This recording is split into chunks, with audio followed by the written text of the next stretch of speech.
The streets are burning, skies full of smoke. Farmers fight for life, hearts nearly broke.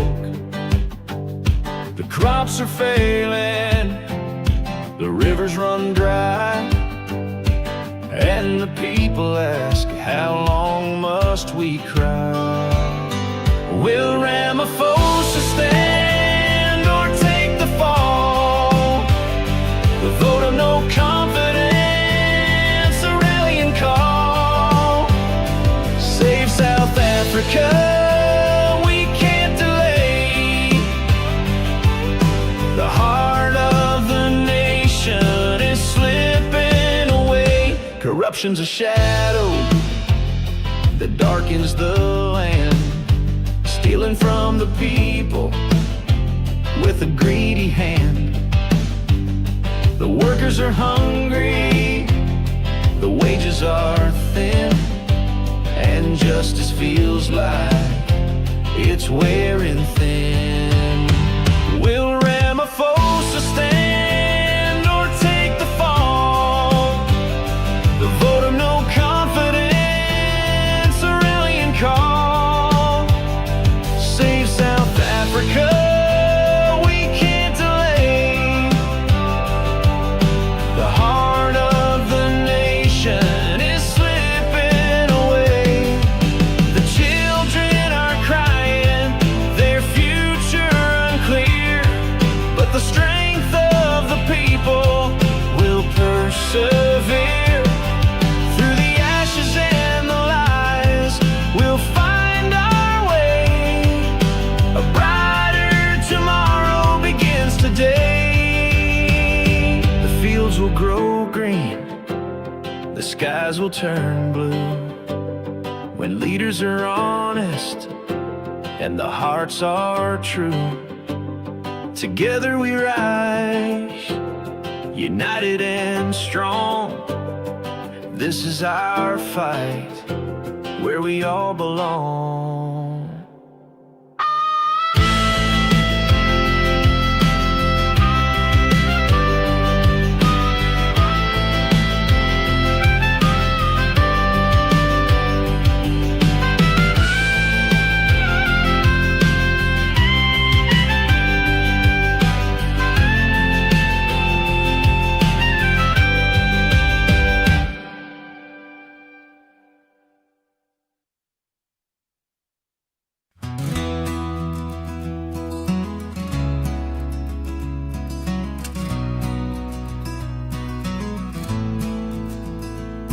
The sun rose slow on a broken town.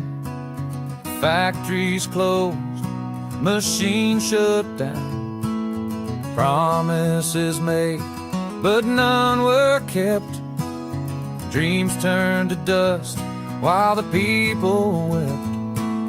90 days of fleeting chance, a lifeline lost in a reckless dance. The clock ran out, now it's too late. Unemployment's the cruelest fate. The tariffs came, they hit like a storm.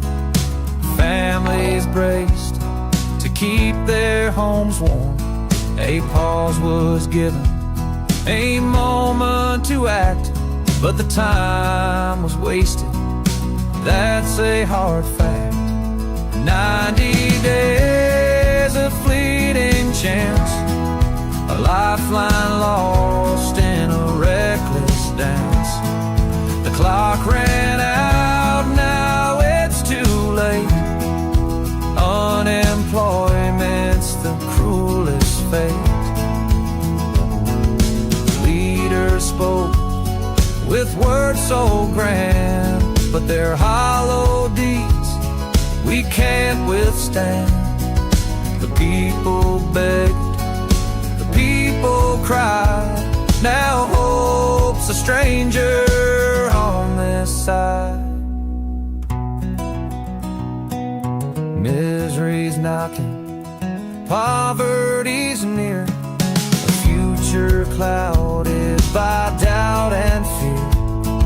if only they'd fought to make things right, we wouldn't be lost in this endless night.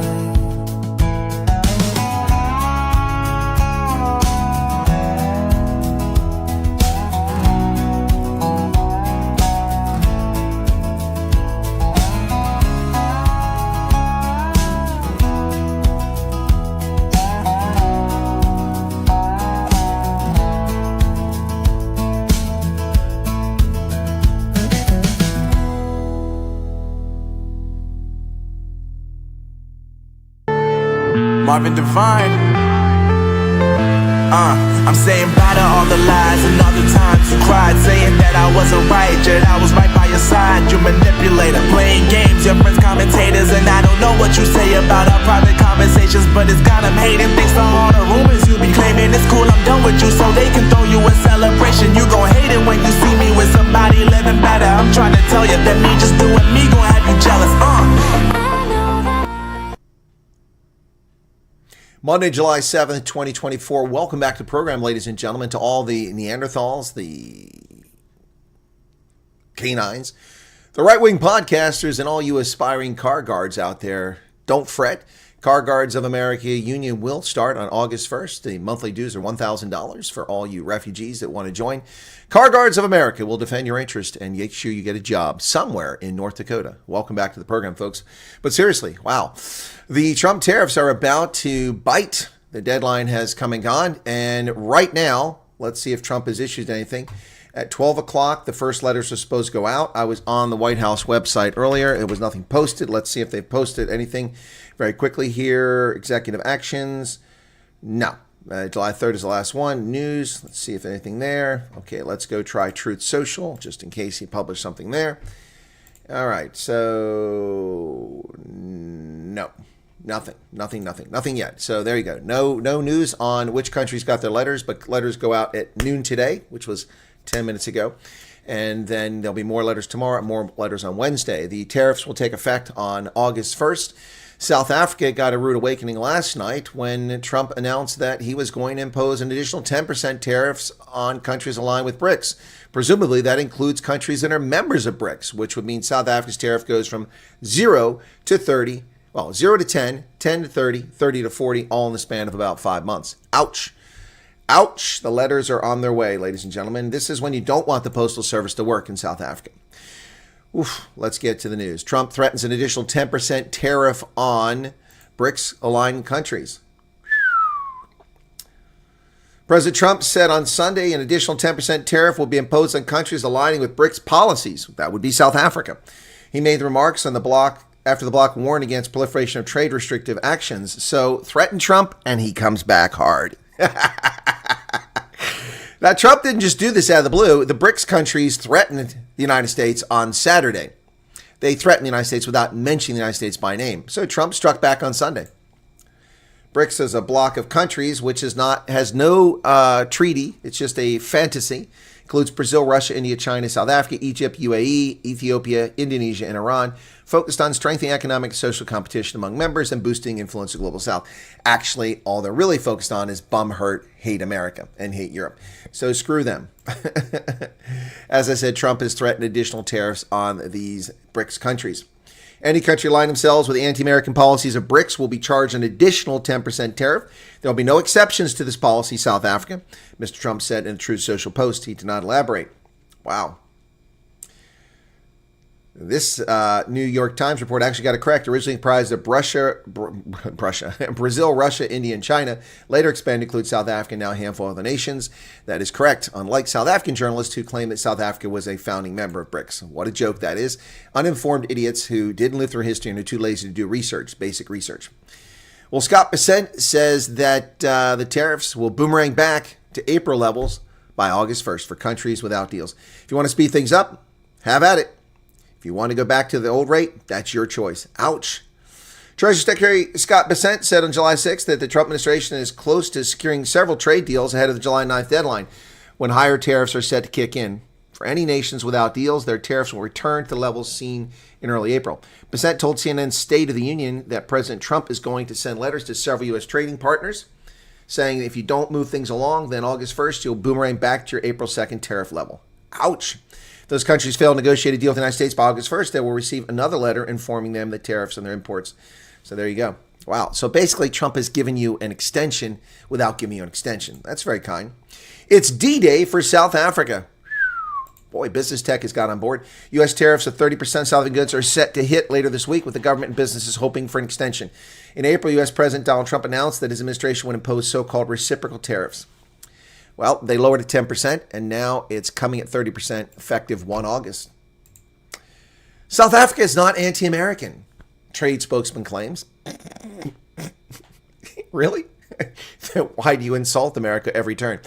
Ramaphosa comes back from the States. He goes to a meeting and he's cackling DA hyena, Dean McPherson, laughing like clowns. I thought they pulled a Trump on me. Oh, they dimmed the lights. That wasn't funny. You thought that was funny? Well, that insulted Trump. You think he didn't know about that? Then on top of that, Ronnie Lamola lies and says, well, America sent us a letter explaining why they weren't coming to the Sherpa conference at Sun City. We take that as an apology. No, it wasn't an apology. It was a diplomatic courtesy, and you've just insulted America again. On top of that, what happens next? Well, my goodness, folks. South Africa sends its deputy foreign minister to the Iranian embassy to sign a letter of condolence, to sign a condolence book for the nuclear scientists building a bomb to destroy the world who were killed in the attacks by Israel. Wow. Talk about insulting America again. And that's not enough. South Africa sends low-level delegates to the U.S.-Africa Business Summit taking place in Luanda last week. 14 African heads of state showed up, including Namibia, Angola, and others, but not South Africa. They couldn't be bothered to send the head of state, couldn't be bothered to send the deputy president, couldn't be bothered to send the foreign minister or the trade minister to talk about trade. Now they sent a deputy minister, another insult to America, while 14 African countries took it seriously. This week, President Trump is meeting with 5 African nations, and that does not include South Africa. Wow. Of course, they weren't invited. So, we are not anti-American. Well, your actions belie your lies. South Africa is not anti-American, remains committed to negotiating a trade deal with the U.S., a spokesman for Trade Minister told Reuters after U.S. President Trump threatened an extra 10% tariff on countries aligned with the BRICS group. Folks, if South Africa is not anti-American, why did they send a racist to be the ambassador in Washington, D.C.? Why did they send a man who publicly states that Donald Trump is the leader of a global white supremacy movement and then Americans are racist? Yeah, they love America. That's why they send racists to represent their country here. Yeah. Sorry, I'm sorry, but South Africa's government is anti-American. MK Party salutes Ndandla Mkhwanazi and demands arrest of Minister Senzo Mkhunu. Wow, MK comes out in support of the embattled police general.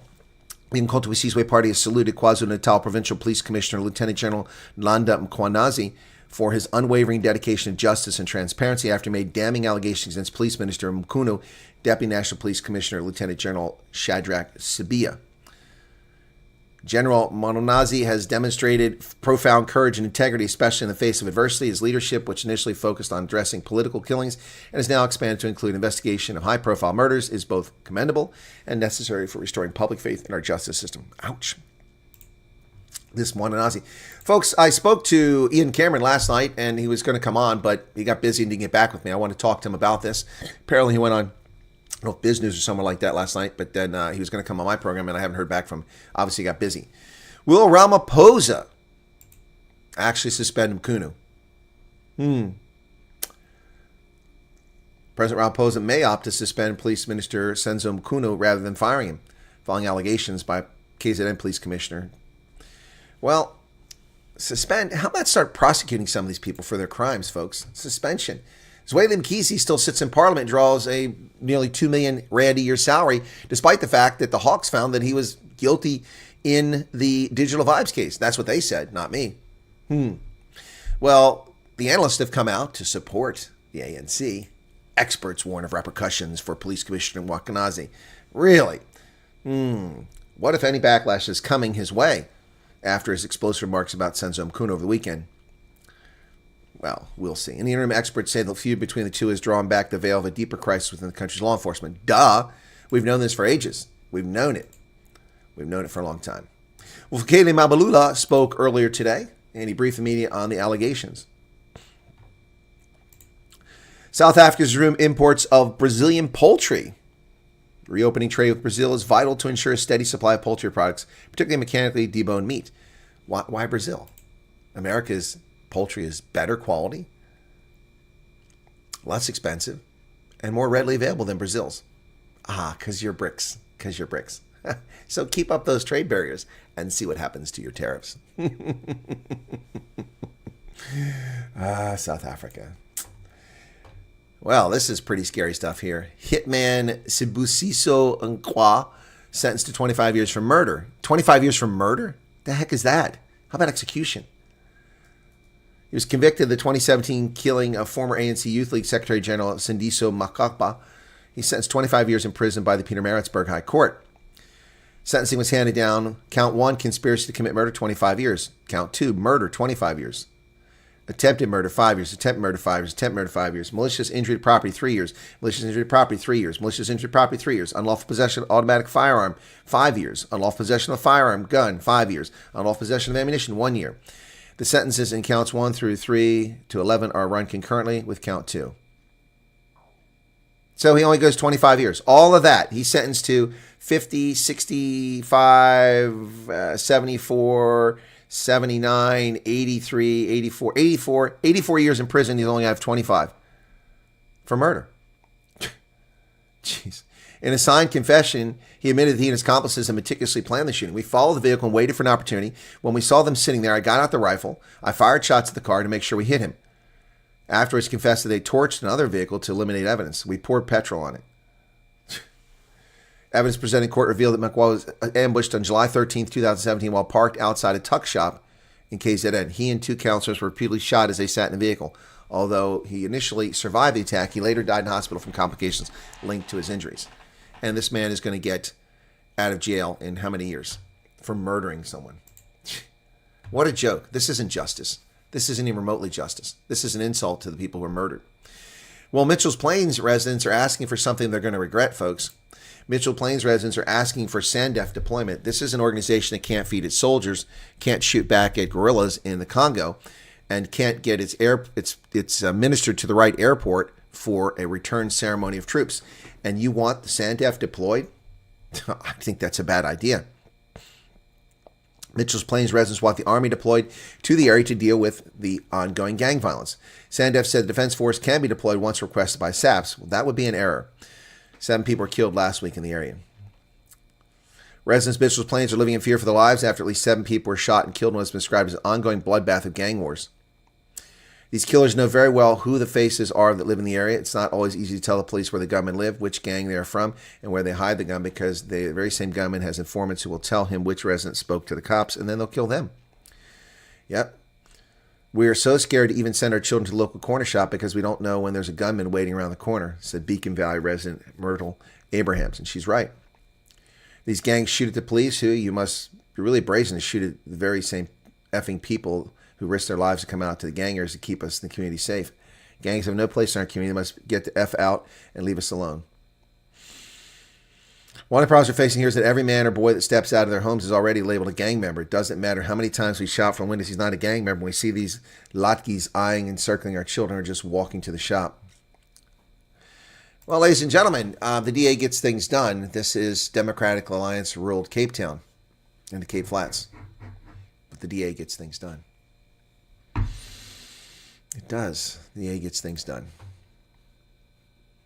And that calls for a little inspirational movement, music. Blue lights flash, they're out of sync. Promises fade, gone in a blink.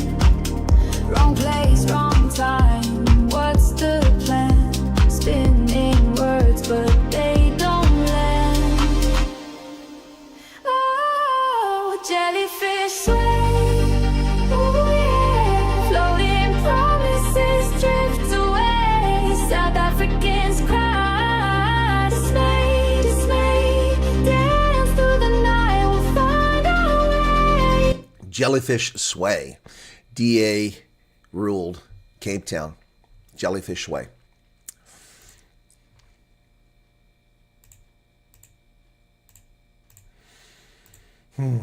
Integrity Commission must investigate the rot in SAPs, according to Member of Parliament Ian Cameron. Chairman of the Police Portfolio Committee says lifestyle audits are urgently needed. Agreed. Long for everyone in government, every member of Parliament. Chairperson of Parliament's Police Portfolio Committee has called for skills and lifestyle audits for senior police officers after KZN Police Commissioner Lieutenant General Makwanese's allegations about the police minister's ties to the underworld and corrupt police officers. Speaking in Parliament today, Ian Cameron said damning allegations have placed the focus on the lack of integrity in the police. Well, yeah, 100%. 100%, folks. 100%.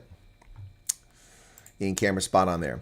Spend wisely, says Valencosi Labisa, about money being dispersed in the wake of flood-stricken provinces in the Eastern Cape. Following severe flood in the Eastern Cape, the province expects to receive a 504 million rand allocation of a 1.2 billion municipal disaster recovery grant. In addition, the province will also receive a municipal disaster response grant allocation of 58.6 million. Cooperative Governance and Traditional Affairs Minister Valencosi Labisa, leader of the Inkatha Freedom Party, announced this at a briefing at the Santon Convention Center on Monday. Well, good luck with that. Spend that money wisely. Money given to Oscar Mabuyane in the Eastern Cape, I don't think it's going to be spent very well. Well, different headlines on the same story. Let's run with the first one from News 24. Black healthcare providers face systemic discrimination by medical schemes. Really? That sounds bad until you understand why there's discrimination. In 2018, black anesthesiologists were 6.5 times more likely to be found guilty of fraud, waste, and abuse. A report in allegations of discrimination by black healthcare found. This was not the only incident. In 2017, black psychiatrists were 3.5 times more likely found guilty by discovery compared to their non-black counterparts. In 2014, black dental therapists were 3 times more likely to be found guilty from fraud, waste, and abuse. So because black people are found guilty more frequently than white people and Indians and coloreds, that means there's racism and discrimination? No. Isn't it possible that black people commit fraud, waste, and abuse far more frequently than other folks? I mean, in America, we know that nearly half of all violent crime, or more than half of all violent crime, is committed by black men in this country. That's indisputable. That's a fact. That's the reason why 35-40% of prison populations are black men, because they're violent offenders. That doesn't mean black men are violent offenders. I'm saying but the majority of people who commit those crimes are black men.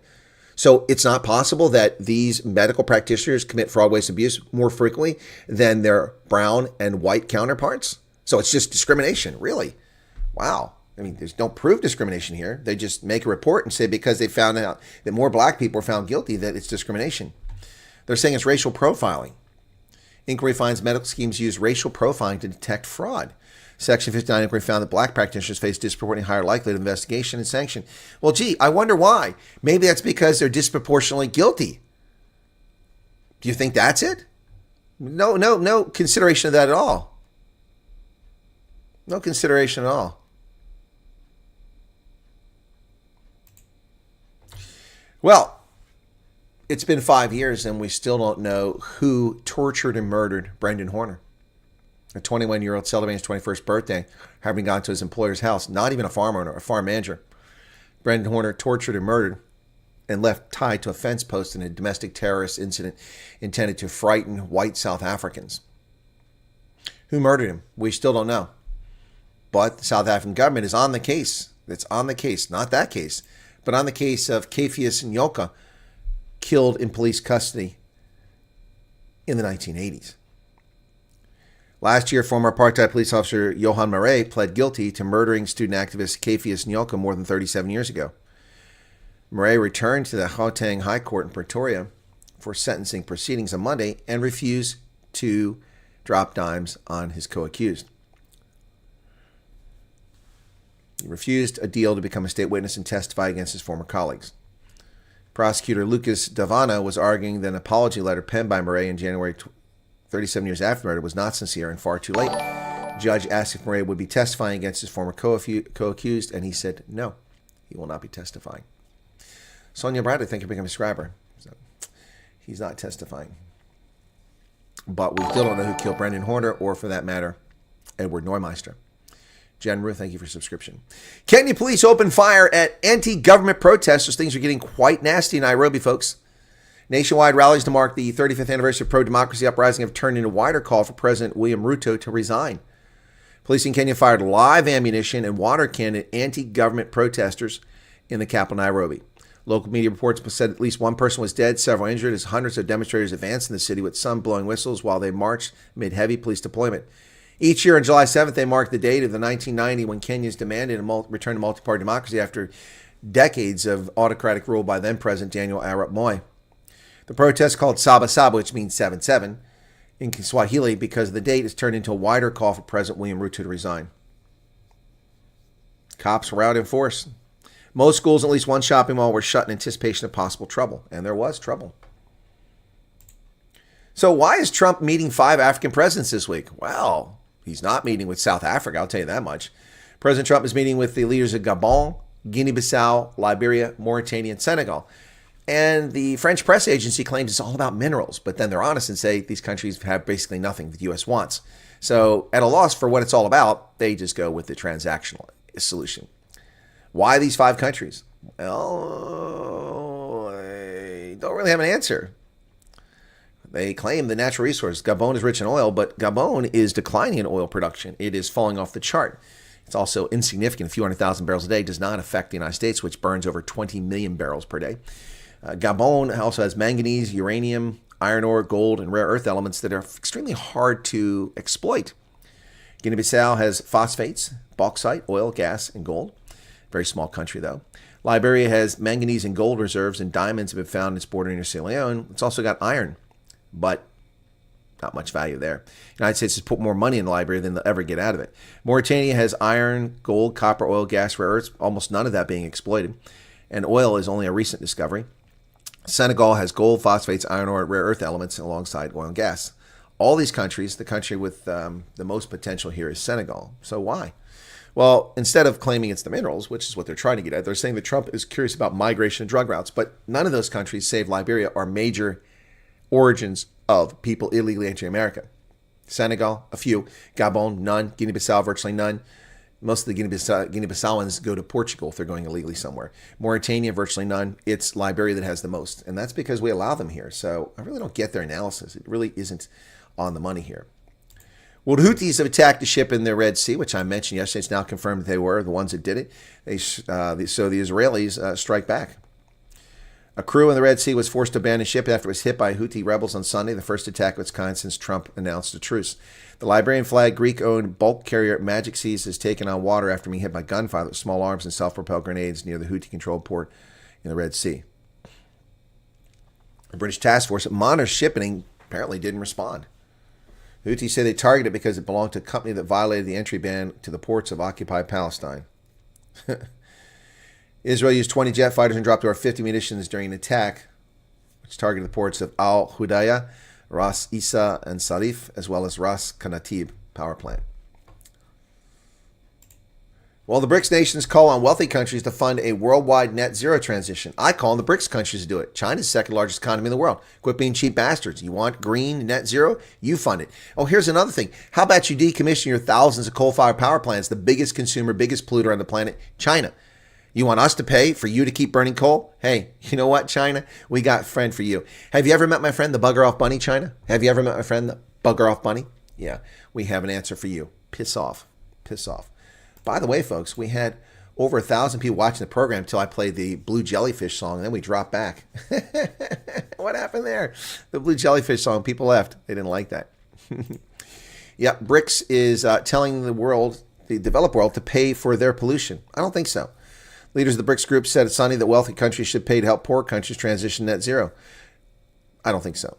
I don't think so. We emphasize that ensuring accessible, timely, affordable climate finance for developing countries is critical to enabling just transition pathways that combine climate action with sustainable development, said the group. And I say, no thank you. Pay for it yourself. Israel, as I mentioned, launched strikes against the Houthis, the first ones in a month. Several ports in the power plant were hit. The terrorist Houthi regime exploits the maritime domain to project force and carry out terrorist attacks on cargo and commercial ships, international shipping lanes. It's about time that someone goes in and just takes out these Houthi sites. I mean, stop tolerating these ships being attacked. Massive volcanic explosion in Indonesia, threatening aviation.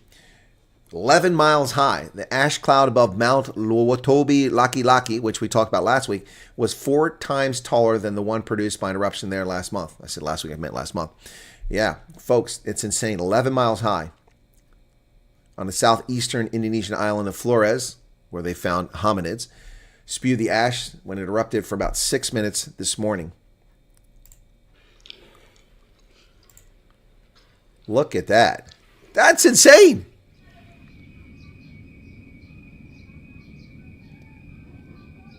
That is absolutely insane, folks. Look at that. 11 miles high. Looks like a freaking nuclear explosion, man. Good Lord. We thought the floods were epic in Texas, but that's pretty crazy there. Man, 11 miles high. Well, that's probably going to affect the planet. Australia has committed an additional 500 million Australian dollars for security in Fiji. They'll also embed Australian federal police officers in the Fiji police and invest 12 million to upgrade cargo screening at the two ports. Australia is set to increase its development aid to Fiji by an additional 40 million over 4 years, bringing the total bilateral support to nearly $500 million Australian dollars between 2025 and 2029. The updated assistance will see 2 technical experts deployed to help roll out Fiji's new national security strategy. Both countries plan to expand their collaboration under the Vuvale Partnership by supporting the Ocean of Peace initiative and encouraging deeper Pacific regional unity. This comes, of course, with China trying to gain allies in the Pacific Island nations out there. And this is an effort by Australia to counter that and also protect Australia's shores. Suriname, here in the Americas, elects their first female president who ran unopposed. Jennifer Geerlings-Simons, notice she's got a Dutch name there, will lead the impoverished Latin American country through crisis before oil wealth arrives. Suriname has elected Jennifer Geerlings-Simons as its first female president, with Parliament backing the 71-year-old physician and lawmaker to lead the crisis-hit South American nation. Her election came after a coalition deal was struck in the National Assembly, which voted by 2/3 majority on Sunday. Move followed inconclusive May polls and mounting pressure to replace outgoing President Chandrika Persad Santokai, whose tenure was marred by corruption scandals and austerity. She's leader of the National Democratic Party, ran unopposed, and will take office on July 16th. I'm aware that the heavy task I've taken on is further aggravated by the fact that I'm the first woman to serve the country in this position. Well, why does it aggravate it? She'll be joined by running mate Gregory Ruslan as the pairs inherit a country struggling under the weight of economic hardship, reduced subsidies, widespread frustration. Yeah, well, the former Dutch colony struggles to survive. Updates from Texas and the horrific flooding that took place there. Summer camp now confirms that 27 of the 750 girls that were there are dead, along with and staff. At least 80 people have died, at least 82 last I saw in central Texas, one of the deadliest floods in decades. More rain is coming. The deluge, which began on July 4th and killed at least 82 people, has become one of the deadliest floods in the United States in the past 100 years. Rescuers brace for the possibility of more downpours and flash flooding today as the search crew increasingly desperate. The authorities said on Sunday that they were still looking for at least 41 people who remain missing, including 10 girls from Camp Mystic. So that number is likely going to climb, sadly, to over 100. Special update from the Weather Prediction Center has put parts of the Texas Hill Country under level 3 out of 4 flash flood risk through Tuesday morning. After consulting forecasters in San Antonio and San Angelo offices, they found the conditions were coming together in a way that could bring more heavy rain to the region. The Weather Service warned that any storms that move across the extremely vulnerable region will rapidly cause flash flooding. That's unfortunate, folks. Sad, sad day. U.S. will make several trade announcements in the next 48 hours. We didn't have any at noon, which we were hoping for. We were hoping for an update. So Trump says the tariffs are delayed until August 1st, sparking confusion. Well, why are you confused? There's nothing to be confused about. The letters are going out by July 9th. It was deadline. No one negotiated. Didn't reach a deal, so they will take effect on August 1st. What's the problem? Trump has said his administration plans to start sending letters out. It could be 12, 15 letters today. There are going to be tariffs. The tariffs are going to be the tariffs. I think we have most countries done by July 9th. Either a deal or a letter. There you go. There you go. So it's coming your way. So many countries. Well, here's an update on that. Partners on edge. Today, Trump is hosting Benjamin Netanyahu at the White House. They're going to discuss the ceasefire with Iran and the ceasefire in Gaza. Elon Musk announces he's forming the America Party in a break with Trump. But having checked the Federal Elections Commission website, there is no party listed that belongs to Elon Musk or he's affiliated with. There's some others that created fake parties, it looks like, but Musk is not there, so he hasn't done it yet. Also, I did an analytical video on this a short while ago, which talks about what it really means for Trump and what it means for Musk. The dispute between President Trump and his main campaign financier, Elon Musk, took another fractious turn on Saturday when the space and automotive billionaire announced the formation of a new political party, saying Trump's big, beautiful tax bill would bankrupt America. No, the uniparty is bankrupt in America. Where was Elon at 30 years ago, 20 years ago, 15 years ago, 10 years ago when we were concerned about this? Elon Musk says he's formed a new political party, the America Party. Says the party, which he calls America Party, would focus on just 2 or 3 Senate seats, 8 or 10 House districts. Now, that could be a clever move. Watch my analytical video and you'll understand why. Trump says Musk has gone off the rails after the America Party announcement. Wow. South African-born billionaire said over the weekend the party would fight what he described as a system bankrupting our country with waste and graft. Well, he's not being honest. The waste and graft, if there's waste and graft, comes in the form of entitlement programs, which form 82% of the budget. Until you cut those 82%, you will not get things in order. And you're not going to cut that because they're all political cowards, including Elon Musk. He's not going to cut Social Security. Trump calls Musk's new political party ridiculous. I think it's ridiculous to start a third party. It's always been a two-party system, and I think starting a third party just adds confusion. Not to differ with the president, but I do beg to differ. It's never been a two-party system. President Washington warned us against the political parties, saying they were a threat to our democracy, and he was correct. The two-party system is an outgrowth of a period of time and the way the system is set up, but it's not a two-party system. There are dozens of political parties around this country, and some that compete on the national stage, like the Green Party. The Reform Party was once there. They're gone now. And then the Constitution Party.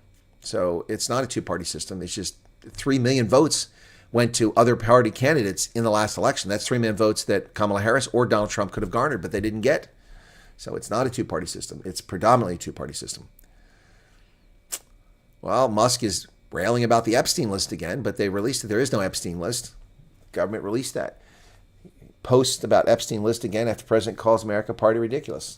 So he said he regretted the Epstein thing, claiming Trump was on the Epstein list. There is no list. Trump's $5 million gold card might never happen. The president's aides have exaggerated the likelihood of such a program being legally implemented and made no effort to introduce legislation that would be needed. It's just something he claimed. Since February, the Trump administration has been touting a $5 million visa for wealthy foreigners to get in the U.S. with lofty promises of immediate rollout. On Air Force One in April, he flashed a laminated gold prototype to reporters. He announced it would be available in less than 2 weeks. But here we are, April, May, June, July, and it still hasn't come available. Not happening. How the healthcare cuts, big, beautiful bill, healthcare cuts. Now, this is more lying by the media. Will affect Americans. Millions will lose coverage. Wrong. Wrong. They claim that 8.7 million fewer people will be covered Medicaid over the next decade because of the bill. That's a lie. That's a lie. Ladies and gentlemen, what the bill does is it includes provisions for those physically capable of working to force them to work 20 hours a week or volunteer 20 hours a week. If they don't get the benefits. That's not cutting anyone from the program. If you're going to be lazy and sit at home when you're able to do something, because I'm working so you can sit at home on your ass and eat Cheetos, no. That's no one being cut. These are lies. Lies told by the media once again. Officials feared that the flood risk was grave, but they rejected a warning system. This shows you the problem with government. The voters refused to pay for a system. The officials were cowardly enough not to force it. Just $1 million they needed to put an early warning system of sirens in to warn people of these flash floods. And they didn't do it in Kerr County, Texas. Kerr County discussed buying such things as water gauges and sirens after previous flood disasters, but as with many rural Texas counties, the cost was an issue, as with the entire country. 8 years ago, in the aftermath, you had another river flood in the Texas Hill Country. Officials in Kerr County debated whether more needed to be done to build a warning system along the banks of the Guadalupe River. A series of summer camps along the river were often packed with children. For years, local officials kept them safe with word-of-mouth system. When floodwaters started raging, upriver camp leaders warned those downriver of the water surge coming their way. But was it enough? No, it wasn't enough. As recently as a May budget meeting, county commissioners were discussing a flood warning system being developed by a regional agency as something they might be able to make use of. But in a recent interview, Rob Kelly, the Kerr County judge and its most senior elected official, said local residents have been resistant to new spending. Taxpayers won't pay for it, adding that he didn't know if people might reconsider now. The idea of a flood warning system was broached in 2015 in the aftermath of the deadly flood in Wimberley, Texas, 75 miles to the east of Kerrville. The Guadalupe River Basin is one of the most dangerous regions in the United States when it comes to flash floods. Ordinary floods from heavy rainstorms occur regularly, inundating streets and threatening structures such as floodwaters gradually rise. The region is also prone to flash floods, which can occur with little to no notice. People living near the Guadalupe River in Kirk County may have little time to seek higher ground, especially when flash floods come through late at night when people are asleep. In 1987, a rapidly rising Guadalupe River swept away a school bus carrying teens from church camp, killing 10 of them.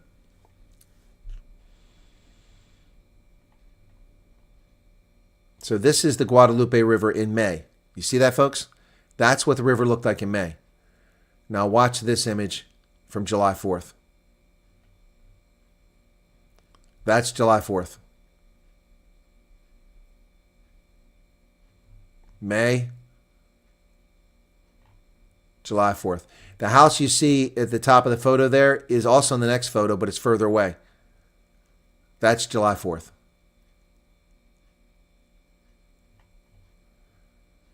According to a transcript from Kirk County Commissioner's Court meeting in 2017, officials discussed how, even with additional water level sensors, Guadalupe River County would still need a way to alert residents.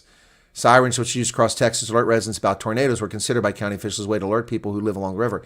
With all the hills and all cell coverage is not great in some areas, they didn't do it. They didn't do it. They just didn't do it. And now they pray. And this is the aftermath. It's an RV camp. Some things just cost money, folks, and people don't want to pay. As I said, I don't like taxation, but taxes have a role. They play a purpose in life. Yep.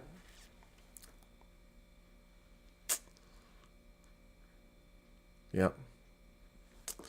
So I'm willing to pay taxes for services. The question is, do we get the services that we're paying for? So I'm going to now read to you a couple of op-eds. This one's from the Washington Times. Socialism in a Suit. Zoran Mamdani's Great Leap Backward for New York City. This is not my analysis. This is an op-ed. I think it's important for people to know this. So I'm reading it. Like an act at a carnival freak show, Zoran Kwame Mamdani, the Democratic candidate for mayor of New York, is both fascinating and nauseating. The devastation he would unleash if he's elected to run the largest city in America, the nation's financial hub, is almost unimaginable. Mr. Mamdani is a symptom of a contagion that afflicted the West for more than 2 centuries. The paradox of socialism is that it keeps winning followers in each generation as its failures become more manifest. It's snake oil in a glitzy bottle that never loses its appeal for the credulous.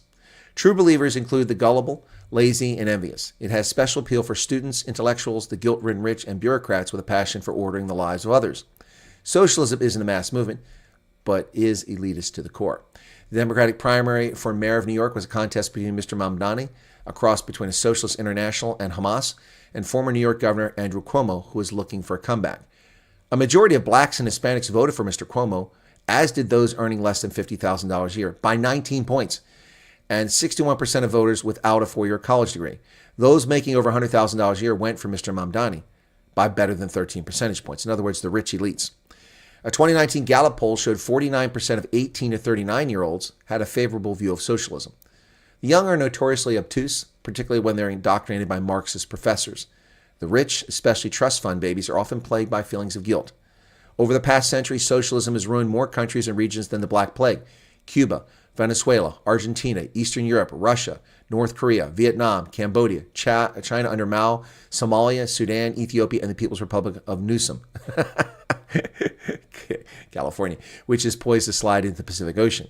Socialism's high points include Mao's Great Leap Forward, where 30 million people were murdered, the Cultural Revolution, where another 10 million people were murdered, the Ukrainian famine of the 1930s, where 4 million were murdered, the Cambodian killing fields, where 2 million were murdered, all the horrifying result of pro-Christian attempts to reshape human nature. Yes, but that's communism, protests Representative Alexandria Ocasio-Cortez and Senator Bernie Sanders. We want democratic socialism. Even Lenin didn't envision firing squads, torture chambers, and re-education camps at the outset. Democratic socialism eventually becomes undemocratic when the masses refuse to behave as expected. That's when the guns come out. A communist is a socialist with a gun. A socialist is a communist before he gets a gun. Socialism results in stagnation, starvation, confiscation, and mass emigration. Before the rise of Marxism, Venezuela was one of the wealthiest countries in South America. Now its economy is in ruins. Its people are impoverished. 7.7 million people have fled, and a nation with the world's largest proven oil reserves has rolling blackouts. Cuba took the same 4-lane highway to hell in the late 1950s. The transformation was so unpopular on the left that by the 1960s, college kids were decorating their dorm was so popular, where dorm rooms with Che Guevara posters. Socialism requires a strenuous effort to avoid reality. The guiding light of modern socialism, Karl Marx, never set foot in a factory or knew any workers. His days were spent in the library of the British Museum studying statistical tables. This helped him come up with the most unworkable economic system ever devised. Marx got everything wrong. Revolution didn't happen first in the most developed countries, but in the most backward, Russia and China. Under capitalism, workers didn't sink further and further into poverty, but rose to the middle class. The state didn't wither away, but became all-powerful. As the world moves towards free markets, things are getting progressively better.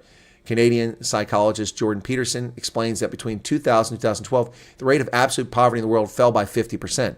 A remarkable fact that you didn't learn from the legacy media. Absolute poverty declined in 12 years by 50% under capitalism, or pseudo-capitalism.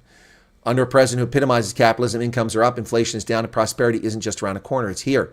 But not to worry, Mr. Globalized, the intifada, jihad meets bread lines, is riding to the rescue with city-owned grocery stores, free bus service and childcare, a rent freeze, and $36 an hour minimum wage. Mr. Mamdani will finance his great leap backward by seizing the means of production. It's all too easy to dismiss Comrade Mamdani as crazy.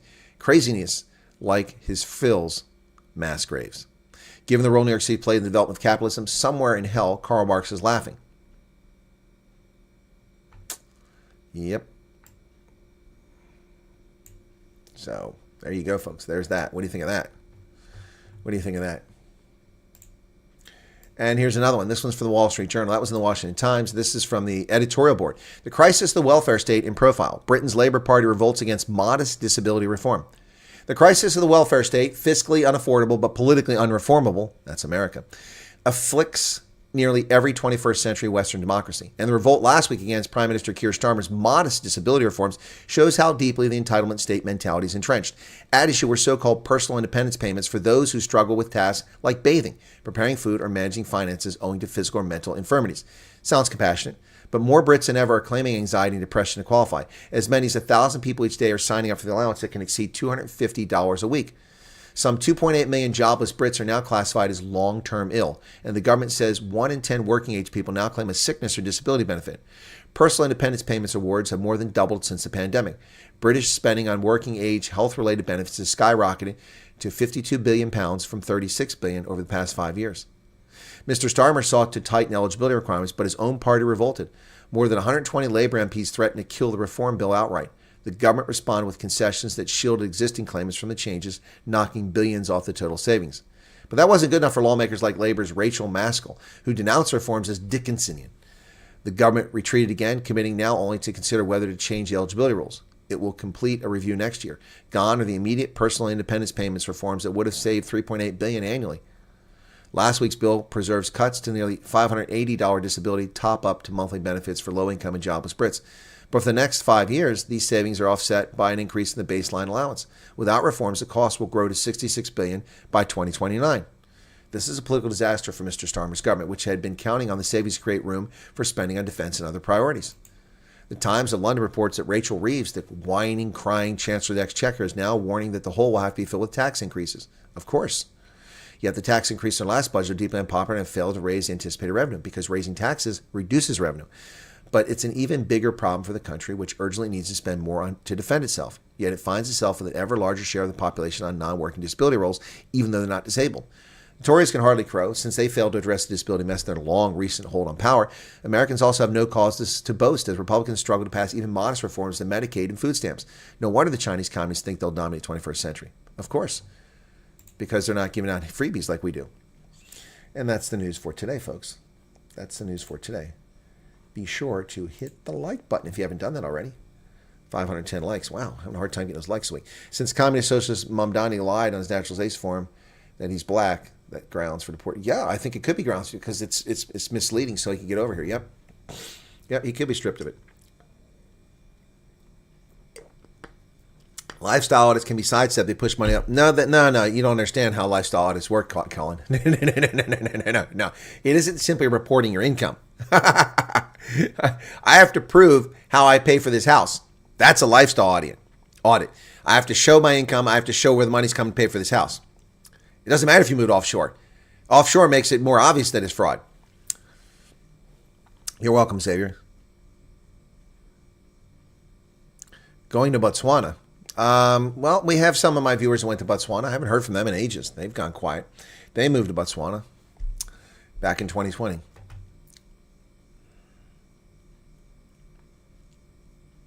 Since, okay, what's socialism is democratic communism.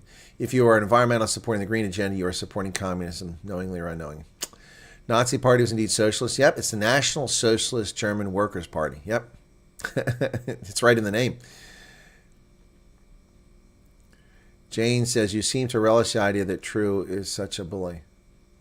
Huh? What are you talking about? Who is True? Who is True? What are you talking about, Jane? Mother Nature has no empathy. She truly reminds us who really is in charge. Yep. A minute keeping all Texas in mind, while powerful water wash many clean memories. Yep.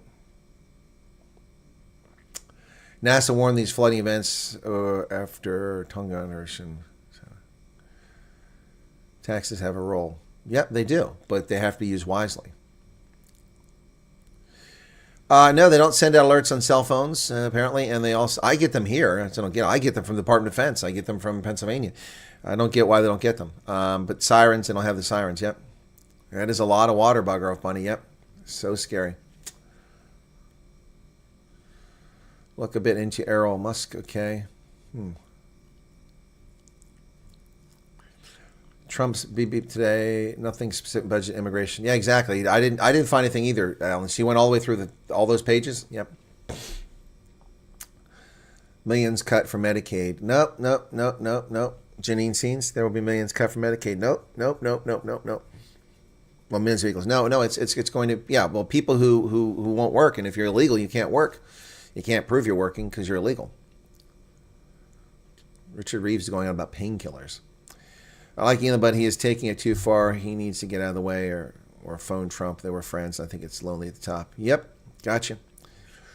Greta says, is there any truth to the fact that graduates are unemployed because of AI? They say the unemployment rate is bigger and the actual unemployment rate is... Okay, I don't know. You're asking several things here. I'm not sure what your question is. They say the unemployment rate is bigger than the actual... In America? No, the unemployment rate's not. It's 4.1%. That's legitimate. That's legit. And people will lose jobs to AI, but people lost jobs to the assembly line, and more jobs were created. And people lost jobs to robots, and AI. There's other things for people to do. So many jobs at risk in South Africa. My estimation, primary, secondary industries. Elon is bringing all the Democrats over to Mr. Trump without even realizing it. I don't know about that, Tony. Arnold Nevling, thank you for your membership. Trump did say he won't rest and will work hard, but holy crap, does he at least take Saturday nights off? not that I can see. Shanez Abrahams, good evening, Colonel. Please color me stupid, for I do not understand how these tariffs will affect me as a pensioner. Explain it to me like a 5-year-old. Well, okay, Shanez. Let me explain it. So your pension, is it coming from the government? Is it a government pension? Because the government might have money to pay your pension. And I say that because I'm not aware of them having a bunch of money in a big pile sitting somewhere. So here's what's going to happen. When 141,000 jobs disappear in the automotive industry, that's going to affect all the people who make parts, tires, pistons, glass, dashboards, gear shifts, wheels, all that stuff made in South Africa. All those jobs are going to disappear because they're not needed for the 25,533 cars that shipped to America last year because they're no longer coming because with a 40% tariff, no one's going to buy that. It's too expensive. So all those jobs are gone. All those jobs support people that run and work in Pick and Pay, Checkers, ShopRite, MTN, Markham's, Edgar's, all those places. Hotels, petrol stations, KFC, McDonald's, Indian restaurants, all those places, all those jobs are tied to those other people working, making money to pay those people for those goods and services. So the knock-on effect is going to be immense. All those people out of work, all that economic activity stopped, will result in less revenue to the government. Less revenue to the government, less ability to pay pensions. And it just spirals and circles the drain. So that's how it will affect you. That's how it will affect you, Shanez. And that's just one way it will affect you.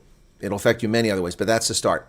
South Africa's inability to pay its bills and meet its obligations for SASSA grants and for pensioners and things like that will lead to a further decline in the economy. It will lead to worsening credit status. You're already junk bond status. It can get worse, though. Elon knows the future. EVs, reusable rockets. Okay. Well, he should work on the future then instead of working on a political party. Bunny chow across the high school. Orders were taken against school fence. Okay. Oh, yes, Madeline. What we saw. Yeah, kids killed. Yeah, it was terrible. And the sisters who sent the text messages to their dad woke up at 3:30. They were texting their dad and their mother and their grandfather at 3:30 in the morning. I love you. Sending photos, knowing they were going to die. They locked hands, and then their bodies were found 15 miles later with their hands interlocked. It's just horrible. Yep. This brave and proud general must be protected at all costs. All right, Anthony. Sedgefield is here. What will doctor's letter help? No medical justification. What are you talking about? I have pictures of the chicken we import from Brazil and UK marked for state veterinary. It's not suitable for human consumption. Yeah, there you go. Thank you, Philip Holtz, for 140 Rand Super Chat. There's a new article on Fake News 24. Trump hits at Trump after. Oh, really? Okay, let me go to News 24 and find that. Okay. Ramaphosa hits back after Trump's BRICS tariff threat. Okay, well, he's in Brazil now. President Ramaphosa stepped into an escalating spat with the United States President Donald Trump over the president's threats targeting BRICS, saying that it cannot be that might should now be right. Well, as if Ramaphosa isn't dumb enough, attacking Trump when he's trying to get a trade deal is not a good idea. It's really disappointing that when such a very positive collective manifestation such as BRICS, there should be others who see it as a negative light, and we want to punish those who participate. Well, BRICS is not a positive organization. Show me the trade barriers that BRICS is removed. Does China allow free trade with South Africa? No. Does Russia allow free trade with South Africa? No. Does Brazil? No. Does South Africa allow free trade with Saudi Arabia? No. Show me the ability to move from one country to another without a visa between those countries because you're part of a trade agreement. There are none. Where's the Mutual Defense Pact? BRICS is not a positive thing. It's a bullshit cafe clutch is what it is. Ramaphosa was the first leader to break cover and criticize Trump for his comments overnight, warning BRICS members of penalties for adopting policies that were anti-American. President huddled with his advisors ahead. And it's after the BRICS attacks the United States. So Ramaphosa thinks it's okay to attack the United States without saying the United States. And then he attacks Trump. This guy is, oh, man, wow. Wow. There needs to be greater appreciation for the emergence of various centers of power in the world, Ramaphosa said. No, there doesn't. It leads to chaos. It should be seen in a positive light. No, it's not a positive light. It's not a positive light. Weakening the United States is not good for the world. It's not good for the world. Stupid. Wow. Wow. Thank you for that. I will do a video on that when I get a chance. Blue Jelly was awesome song. Love the electro. Just rewind. Just listen again. BE Jobs gone as it moves into October. The car factories will close. Yep. Colonel, have you ever read book versions of A Prophet, Adrian Sneyman? No. Never read. Okay. And the longer the embassy takes, the more miserable I'm getting here in South Africa. Well, Sumarinthia Ria Rao, I need to inform you once again. The embassy has nothing to do with what you're complaining about. The embassy has nothing to do. Stop blaming the embassy. The U.S. Embassy has nothing to do with the refugee program. Nothing to do with it. Our diplomatic mission in South Africa is not there for you to escape South Africa. That's the Population, Refugee, and Migration Bureau of the State Department, not the embassy. Please stop picking on the embassy. South Africa imported most of its chicken from Brazil before BRICS. Brazil prices were low as Brazil subsidized their poultry. Turkey was imported from U.S. Not a fan of music mid-news. Well, I'm sorry to hear that, Milk and Honey. Can't please everybody. People sure overstates the position of owner of power. Poking the biggest bear constantly is going to come and bite. Yes, I agree. Paul, I agree with you 100%. He overstates the position of power. He doesn't have any power. South Africa has no influence whatsoever, no strength, and simply pissing off the bear, pissing on his paw is not going to help. Hey, Erica Yobolonsky, what's going on? I was making allies with our neighbors.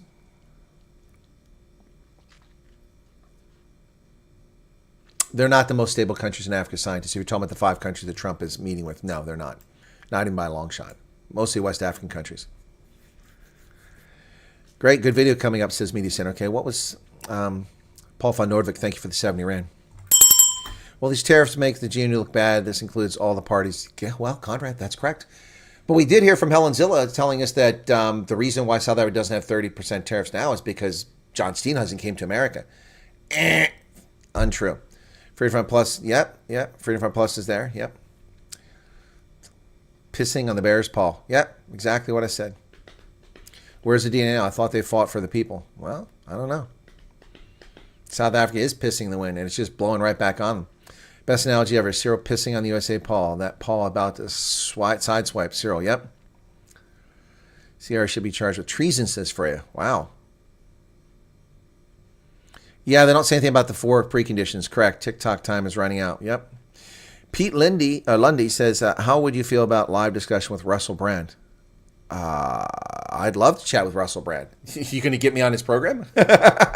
Can you get him on my program? I'd love to chat with Russell Brand. He's a very entertaining guy. Love to. Also, it'd be great for my program. People discover who I am because, you know, the shadow banning, that would help overcome shadow banning. Russell Brand, Joe Rogan, Tucker Carlson, happy to do any of those programs. Yep. Makes stupid comments in Brazil, but told South Africa to wait for him to get back before he will deal with the mess and saps. Yeah, exactly.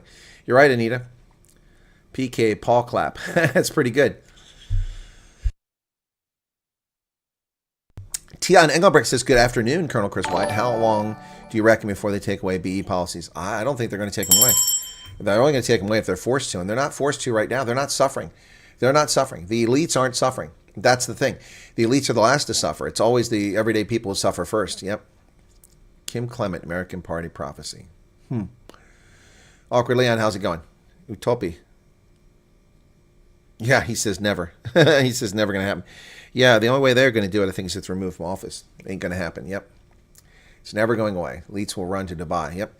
Ramaphosa has learned one thing from Russian propaganda. Create your own reality and keep pushing it until it becomes reality. If it doesn't, deny you said it and blame the other side. That's actually accurate, Virtual Western Cape. You've spot on with that. You hit that one on the nose. See, Tucker posted his interview with this. Yeah, I didn't. I know he's going to do that. Yeah, the elites aren't suffering. So Tucker Carlson, I didn't see you posted that. Let's go see. Tucker Carlson. Let's go over there. Iranian president. Okay. Oh, that's not the. They didn't do it with the Ayatollah. Somebody said it was new to the Ayatollah. Let's see what he's got to say here. Thank you, Tired 6866. Sorry to say Ram is a clown in one big circus. Well, I think you're right about that. Vaynant is in Namibia. He had Wi-Fi simultaneously, could stream. Yes, I know he's in Namibia. He told me he was going to Namibia. We talked about that. That's not what I want. I want this screen. Here we go. We just finished up an interview with Masoud Pezeshkian, who is the president of Iran, the 70-year-old heart surgeon who leads the country we were just at war with about a week and a half ago. We know we'll be criticized for doing this interview. Why did we do it anyway? Well, we did it because we were just at war with Iran 10 days ago and maybe again. And so our view, which has remained consistent over time, is that American citizens have the constitutional right and the God-given right to all the information they can gather about matters that affect them. If their country is doing something with their money in their name, they have a right, an absolute right, to know as much about it as they can. And that would include hearing from the people they're fighting. Now, can you believe everything you hear from the president of Iran? Probably not. Well, Tucker Carlson, you have every right to do a video like that. And I have every right not to listen to it. I'm not going to show you the interview, Janine. I'm not going to get a copyright strike from Tucker Carlson. He has every right to do whatever interview he wants. And I have every right not to be interested. Yep. Open source on Intel on X is sharing tariff letters as well as IDF destroying Houthi ship. Open source has the tariff. How does he have the tariff letters when they're not even at the White House? Let me go see the White House again. Unless it's come out since I've been here. Nope, not there. Let's go back to the news. News.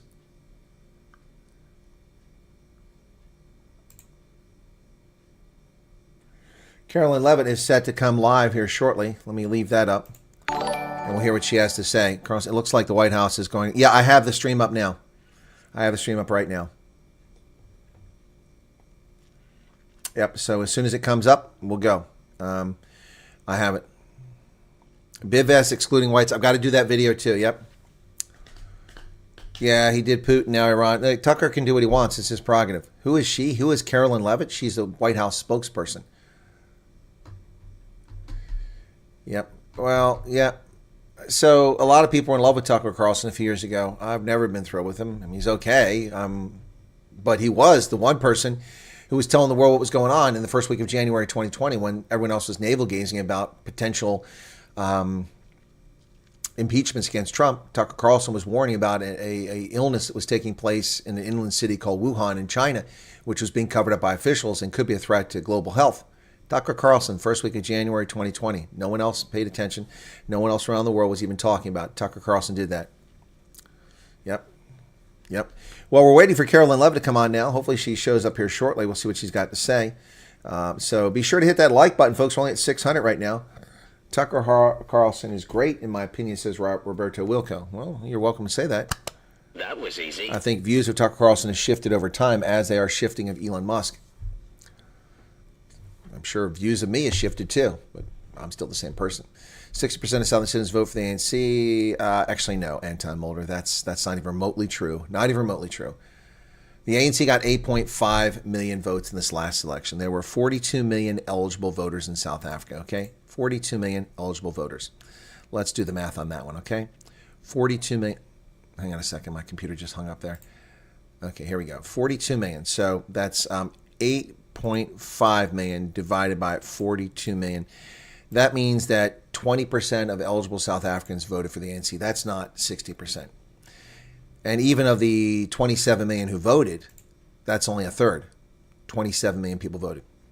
So 8.5 million divided by 27 million people who voted, that's only 31% of the people. So I don't know where you get 60% from.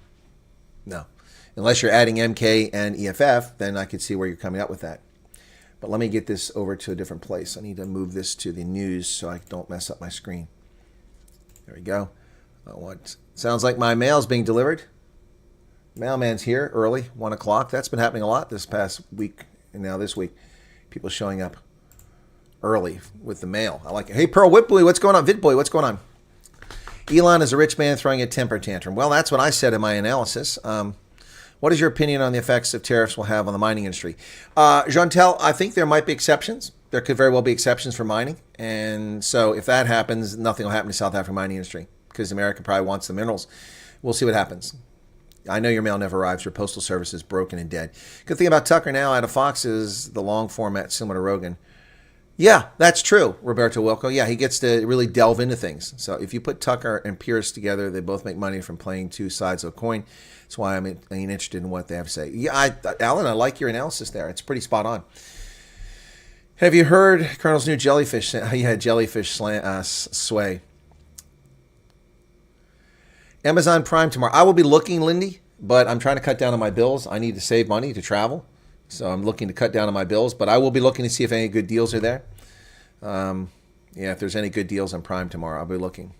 I could use some IT stuff. So I'll be looking for some solid state drives. I'll be looking for that. I'll be looking for a few other things. Also, I'll be taking a look at replacing my phone, but I'm not going to do it because it's just too expensive. But if I can get a Samsung S25 at a decent rate, I might just buy one. My phone is getting towards the end of its lifespan here. It's 4.5 years old. I think it's good for Tucker to interview both sides. People have a right to information. That's what I said, Wild Mountain, but I have a right not to listen because I don't have any interest in listening to that guy. I listened to the Putin thing. It was just annoying. It wasn't the Putin interview wasn't an interview. It was Putin lecturing Tucker Carlson for the whole time. It was boring. Watch it because it's funny. Okay. All right. Okay. I would pay to see AI Al Jazeera's Mehdi Hassan. Okay. Okay.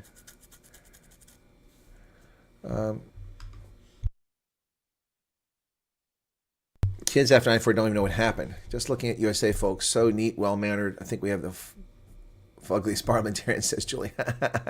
Pearl says, all is good with her. Good. My views on you have shifted. I've gotten more and more appreciative of you. Well, thank you, Sloth Puppy. You should have been more appreciative of me from the beginning. Shame on you. No, just kidding. Is that Forg Frog? Thank you for your self-service, South Africa. Your dedication and support have made a significant impact. We appreciate your kindness. Your efforts have not gone unnoticed. May God bless you for your good deeds. Well, thank you so much for that. I really appreciate that. No, my good deeds have not gone unnoticed. The death threats, the attacks on my character, the lies about me, not by any of you, by the hate wankers who are jealous and have penis envy, just never end. Hank Adrian said, now there is an OG. I haven't seen for a bit. Hank is here from the early days. So is Sloth Puppy. Please go psycho funny. I need a good laugh tonight. Oh my goodness. I want a Pixel 9 or black phone. I don't want a black phone. It's Chinese. S25 is stupidly priced. It is, Alan. That's why I'm looking for a sale. Con de Bruyne, 35 Rand, says there's a fishy smell. Internet Explorer. Some long game political thing happened between Trump and Elon. Maybe. I don't know. Okay. Always thought Amarula was a ruler and Cosa.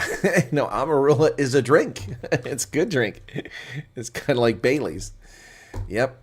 Oh my goodness. Amarula. Charles Van Onson's here, the voice of reason. I miss Charles. Welcome. Welcome, Pete Schmidt. Okay, so you guys wanted something entertaining. Well, last night we did some more music. We did the Heart of a Nation Slipping Away, did Jellyfish Way. We also did Get It Together. Let's play a little bit of this one. This is Get It Together. This is about the tariffs, I think. Get a kind of a hard rock theme for this one.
Nor tariffs cage. We're a wildfire in a burning age. The ain't seen to others, but we'll ignite. We'll take the reins and set it right. Let's get it together. Rise up and fight. Through the dark days, we'll find the light. South Africa bleeding, but we're still strong. We'll turn this pain into a battle song.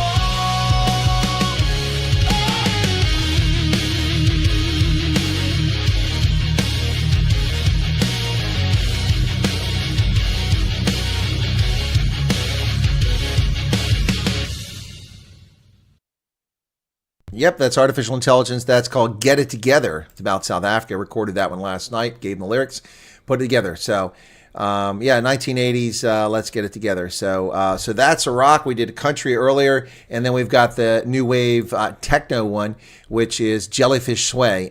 People ask me to write a song about the Democratic Alliance.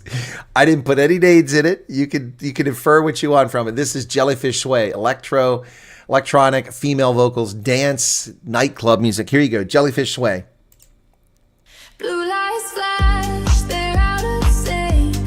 Promises fade, gone in a blink. Wrong place, wrong time. What's the plan? Spinning words, but they don't land. Oh, jellyfish way. Ooh, yeah. Floating promises drift away. South Africans cry.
Jellyfish Sway, and you can take that for what you want. People want a song about the Democratic Alliance. All right, so there are 2 letters posted by Trump. He'll probably put more up. Let me go ahead and read the first one to you. July 7th, His Excellency Ishiba Shigeru, Prime Minister of Japan. Dear Mr. Prime Minister, it's a great honor for me to send you this letter in that it demonstrates the strength and commitment to our trading relationship and the fact the United States of America has agreed to continue working with Japan despite having a significant trade deficit with your great country.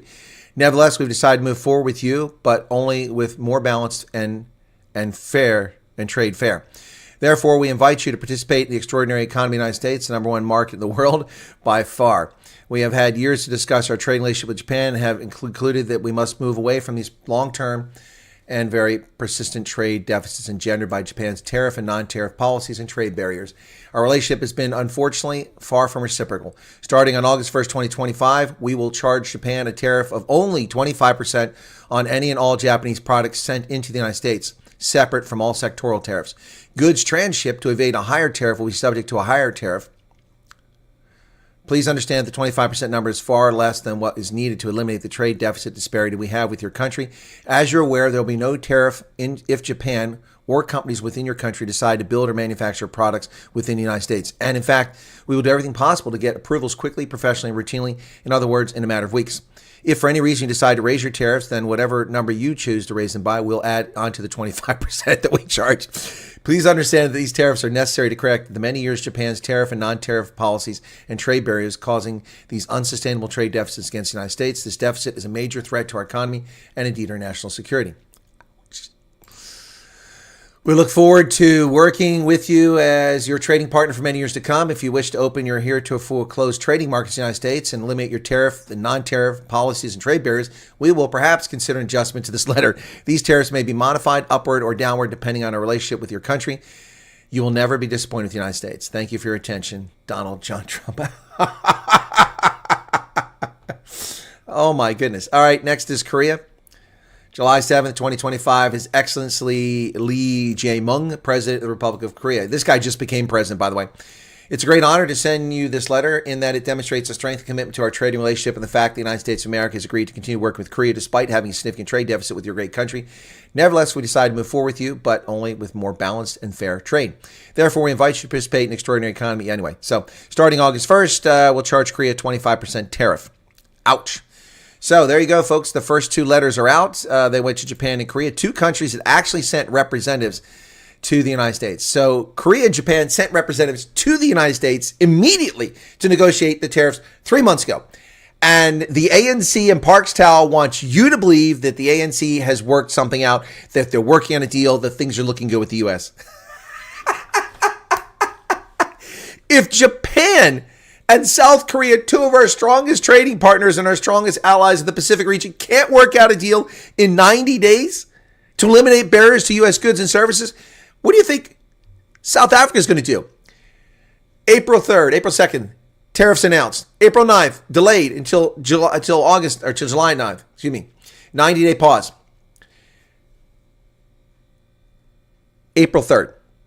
The first time South Africa had anything to say to the Americans was on the 21st of May, or the 20th of May, when they sent their delegation there the night before they met with Trump. The next time they spoke to them was at the U.S.-Africa Business Summit when they sent a low-level deputy minister to go up there and insult the Americans. Oh, here we go. She's ready. Good afternoon, everyone. Hope you Caroline all had a Levitt. great weekend. I want to start by addressing the devastation from the tragic flash floods in Texas. Moments ago, the Department of Homeland Security provided an update that 91 innocent souls have now perished. Jeez, told you it's going to be 100. Everyone here at the White House, including the President of the United States, is praying for the victims' families and friends during this unimaginable time. President Trump swiftly signed a major disaster declaration for Kerr County, Texas, to ensure our heroic first responders have every resource they need in the relief and recovery efforts. Secretary of Homeland Security Kristi Noem traveled to Texas over the weekend, and the entire Trump administration is working hand in glove with state and local officials to provide every assistance available. The situation on the ground remains dangerous, and there could be additional public safety threats with potential incoming heavy rain, so we encourage everyone in the area to remain vigilant, listen to all warnings, and respond accordingly. Unfortunately, in the wake of this once-in-a-generation natural disaster, We have seen many falsehoods pushed by Democrats such as Senator Chuck Schumer and some members of the media. Yep. Blaming President Trump for these floods is a depraved lie, and it serves no purpose during this time of national mourning. Here are the facts. In the lead up to this tragic natural disaster, the National Weather Service did its job. Despite unprecedented rainfall, the National Weather Service executed timely and precise forecasts and warnings. On July 3rd, the National Weather Service office in Austin, San Antonio, Texas, conducted forecast briefings for emergency management in the morning and issued a flood watch in the early afternoon. Flash flood warnings were also issued on the night of July 3rd and in the early morning of July 4th, giving preliminary lead times of more than 3 hours before flash flooding conditions occurred. And the National Weather Service office in New Braunfels, which delivers forecasts for Austin, San Antonio, and the surrounding areas, had extra staff on duty during the storms, despite claims of the contrary. So to any person who has deliberately lied about these facts surrounding this catastrophic event, you should be deeply ashamed. Go after them. At this time, the administration's focus will be giving the victims and their communities the support they deserve during these recovery efforts in this tragic time. May God bless the great people of Texas, especially the parents who have lost their children. President Trump loves you. We are praying for you, and he will be traveling to see you later this week. Moving along to some further scheduling announcements. Tonight, President Trump will host the Prime Minister of Israel, Benjamin Netanyahu, for dinner, where they will discuss the positive developments taking place in the Middle East region. Tomorrow, the President will host his 6th cabinet meeting of his 2nd term. Many of you will be invited to cover that. And on Wednesday, the President will host leaders from 5 African nations for lunch in the state dining room. In other news, after the historic signing on the South Lawn of the White House on the 4th of July, President Trump's One Big Beautiful Bill is now the law of the land. Republicans in Congress met the once-in-a-generation moment and codified the Make America Great Again agenda into law.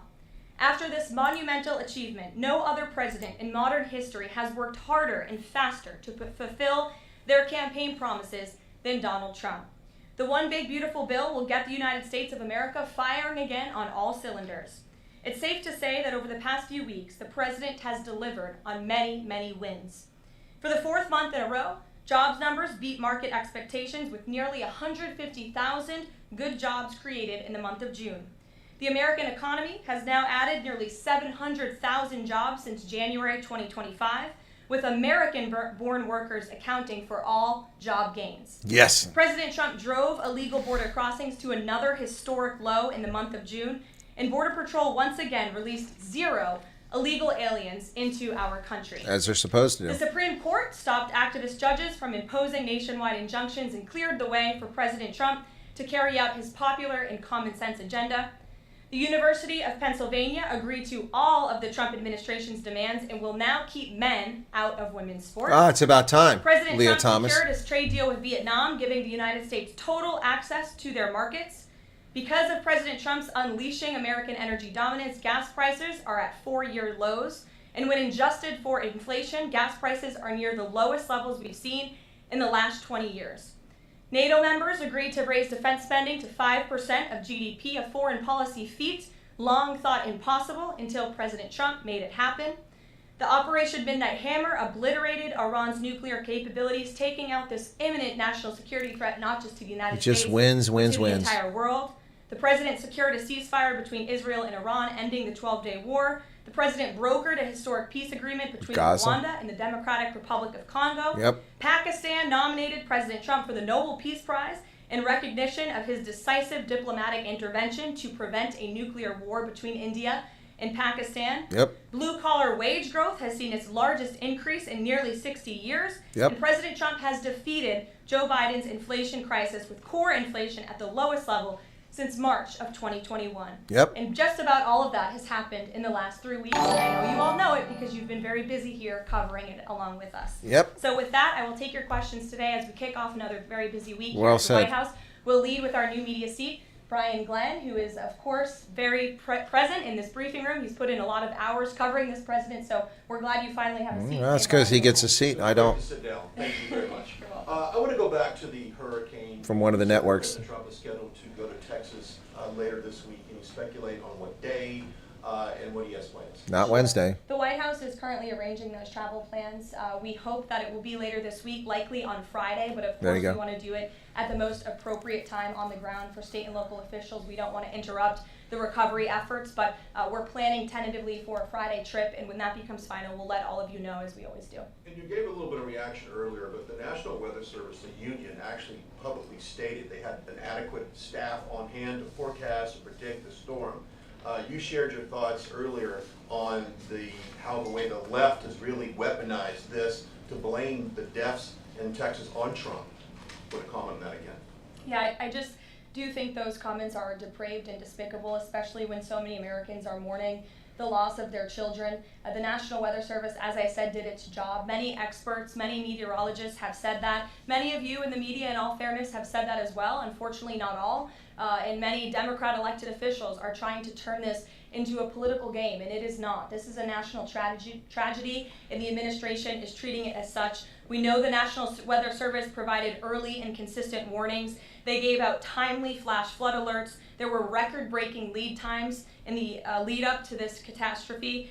There is ongoing flood monitoring, and these offices were well staffed. In fact, one of the offices was actually overstaffed. They had more people than they need. So any claim to the contrary is completely false, and it's just sad that people are pushing these Can you lies. just give one more? Sure. Kind of a little bit of breaking news. The Department of Homeland Security is moving to end the TPS status on Honduran and Nicaraguan migrants. Yes. Any plans? They're not migrants. Additional countries that you could be targeting? Just a reaction. Sure. Well, I won't get ahead of the Department of Homeland Security on additional countries, but as you pointed out, they did end temporary protective status for Nicaraguans and Hondurans in this country. Good. Because TPS, temporary protective status, is temporary by definition. It is Correct. not meant to be a permanent path to residency or citizenship here in the United States of America. It was originally granted to Nicaraguans following a natural disaster in 1999. Yep. That doesn't sound very temporary to me. And as well as Hondurans in 1999 after the impact 26. of Hurricane Mitch in 1998. And so this administration is doing what it promised to do. And if individuals from these countries want to come here, they have a legal pathway to do it, but temporary status was never meant to be permanent. The previous administration abused this status and this parole program, essentially treating it as such, and we're not going to tolerate that any further. Thank you, Brian. Megan. Secretary Bessent said yesterday that countries will boomerang back to the April 2nd tariff level starting August 1st. Why did the president decide to have those tariffs not take effect Wednesday as originally scheduled? And then I was also wondering if you could share, obviously we saw the letters Good the question. president sent out on Japan and South Korea, but if any other major U.S. trading partners are getting letters today. Sure, yes, I can confirm. In fact, I have those letters. If you could get me the folder with the letters. Oh, in them, cool. they're Now we're going to find out what the letters are. I have Germany? the letters that went out to both South Korea and Japan France? today. And there will be approximately 12 other countries that will receive Wow. notifications and letters directly from the President of the United States. And weeks ago, I stood at this podium and I told all of you that the President was going to create tailor-made trade plans for each and every country on this planet. And that's what this administration continues to be focused on. The President will also sign an executive order today delaying the July 9th deadline to August 1st. So the reciprocal tariff rate or these new rates that will be provided in this correspondence to these foreign leaders will be going out the door within the next month, or deals will be made, and those countries continue to negotiate with the United States. We've seen a lot of positive developments in the right direction, but the administration, the president, and his trade team want to cut the best deals for the American people and the American worker. That's what they're focused on. And in the effort of transparency, these letters will continue to be posted to Truth Social, so Yep. You can enjoy them yourself. Go ahead. Should be on the White House site. Thanks, Caroline. Just Here we go. about the visit of Prime Minister Netanyahu today. I'm just wondering why that is not open to the press. None of your business, that's why. Oval Office press conferences. Does that reflect somehow the kind of sensitivity of this particular visit? No, they're having a private dinner. There's many important matters that are obviously ongoing in the region, as you know. The utmost priority for the president right now in the Middle East is to end the war in Gaza and to return all of the hostages. Also, as you know, there was a ceasefire proposal that Israel supports that was sent to Hamas, and we hope that they will agree to this proposal. We want to see all of the hostages released. That's on the top of the president's mind, so that will be discussed, as well as the many other positive developments we've seen in the Middle East. I want to go back to the trade Letters. deal. Here we go. We have these beautiful letters that the president has signed. This So who we got? to the president of the Republic of Korea. Got that one. Original signature on that. Well, that's the actual letter. And then here we also have another letter to the Prime Minister of Japan. Yeah, as we well. got Both those. countries Now will let's hear the receive next a ones. 25% tariff rate effective on August 1st. Oh, is that it? I thought there were 12 others. You said it, and the president said it many times. We want to see an end to the war in Gaza. Will he give guarantees during this 60-day period of ceasefire that actually the war will end? Because this is a sticking point with Prime Minister Netanyahu, and I'm wondering if they see eye to eye on this point. And how do you see the next day? What the next day in Gaza? How can you guarantee the war's going to end when Right now, Hamas the doesn't want to end? president is focused on today, and to get the Hamas to agree to this ceasefire. I don't want to comment on the details of the arrangement out of respect for these negotiations, but a agreeable and appropriate ceasefire proposal has been sent to Hamas. And I can also tell you Special Envoy Witkoff intends to travel to Doha later this week, where he will continue to engage in these discussions. And the Qataris and the Egyptians have been incredibly helpful partners in mediating these negotiations and discussions to bring peace to this region and end this conflict once and for all. Kristen.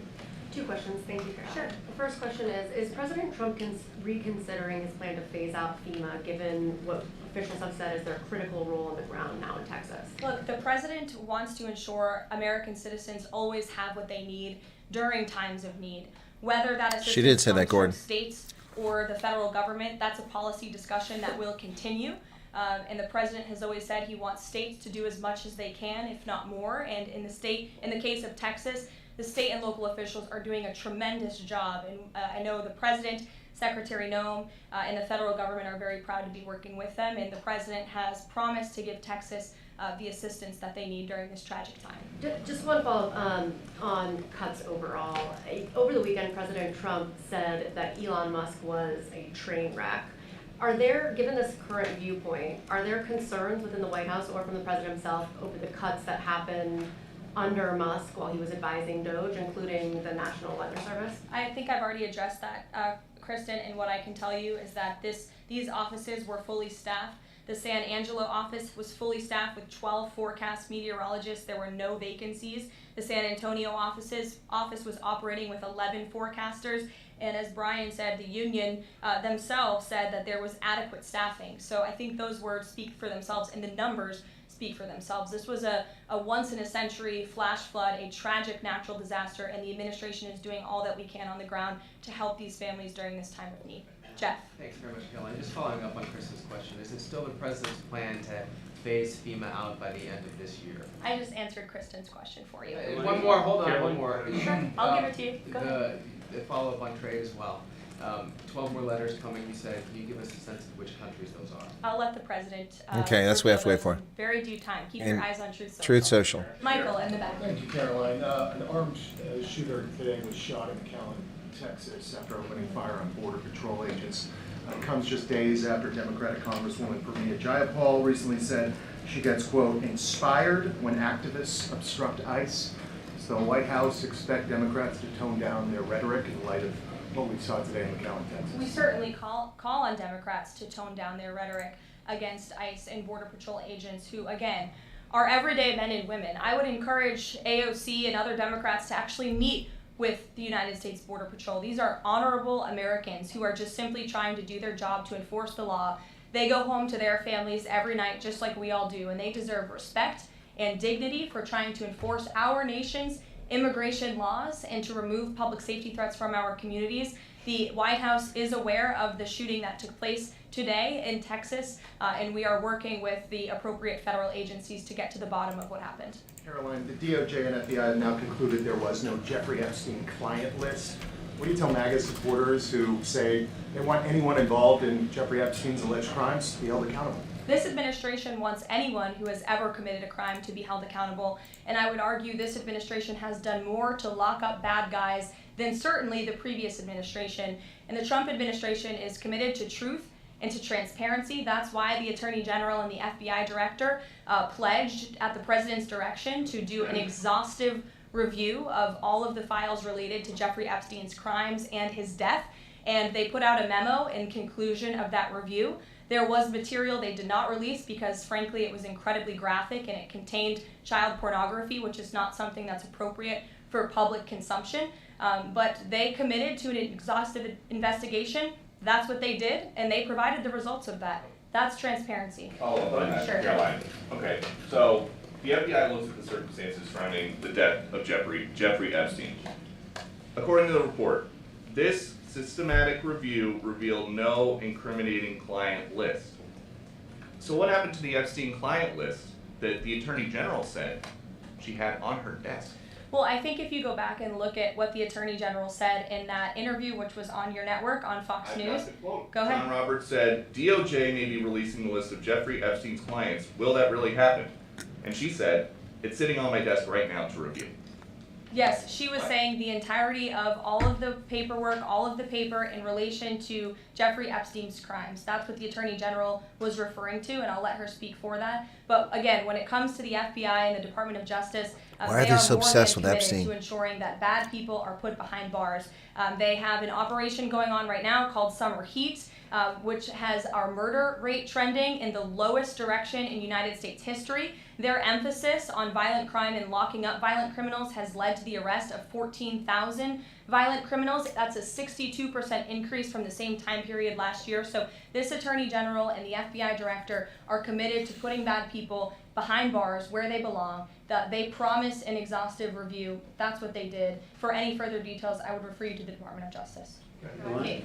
Thanks, Caroline. With Prime Minister Netanyahu visiting the White House today, yesterday the president said that he was working on a more permanent deal with Iran, but several days ago he didn't think. Oh, Pablo, Charlie, shut up. Violent shootings every day, bullshit. It's a country of 30 million people. Stop your nonsense. Europeans have violent stabbings every day in East London. South has mass shootings every day. Nonsense. Stop it. True. And the administration continues to be in contact, both directly and indirectly, with the Iranians on a deal. And then on tariffs, you're now delaying the deadline from July 9th to August 1st. Is that an acknowledgement that perhaps the administration... The pedophile who blackmailed half the rich and famous, yeah, I'd say it's important. Well, that's your opinion, Sylvester Stallone. You know evidence of that. Until evidence is produced, it's all just bullshit speculation. Deals possible for our workers, for our manufacturing base, for our middle class. And they are doing this deliberately and appropriately on behalf of our country's interests. Josh. A couple more on the tariffs. You said about 12 more letters. There were about 55 or so countries, including the EU as a bloc, that were facing this tariff increase. All of those, to understanding Over 100, genius. First, right? Correct. Of the 12, what happens with the remaining, whatever it would be, 40 something? So just 12 today. There will be additional letters in the coming days. So all of them are going to get a letter at some point. Correct. Okay, and can you tell me why he decided to start with South Korea and Japan? Are they annoying him? Good question. It's the president's prerogative, and those are the countries he What's a good question? Sectoral tariffs, to understanding that these continue to be a separate track. We're still waiting on a bunch of That's right. Is there any timing Are they annoying him?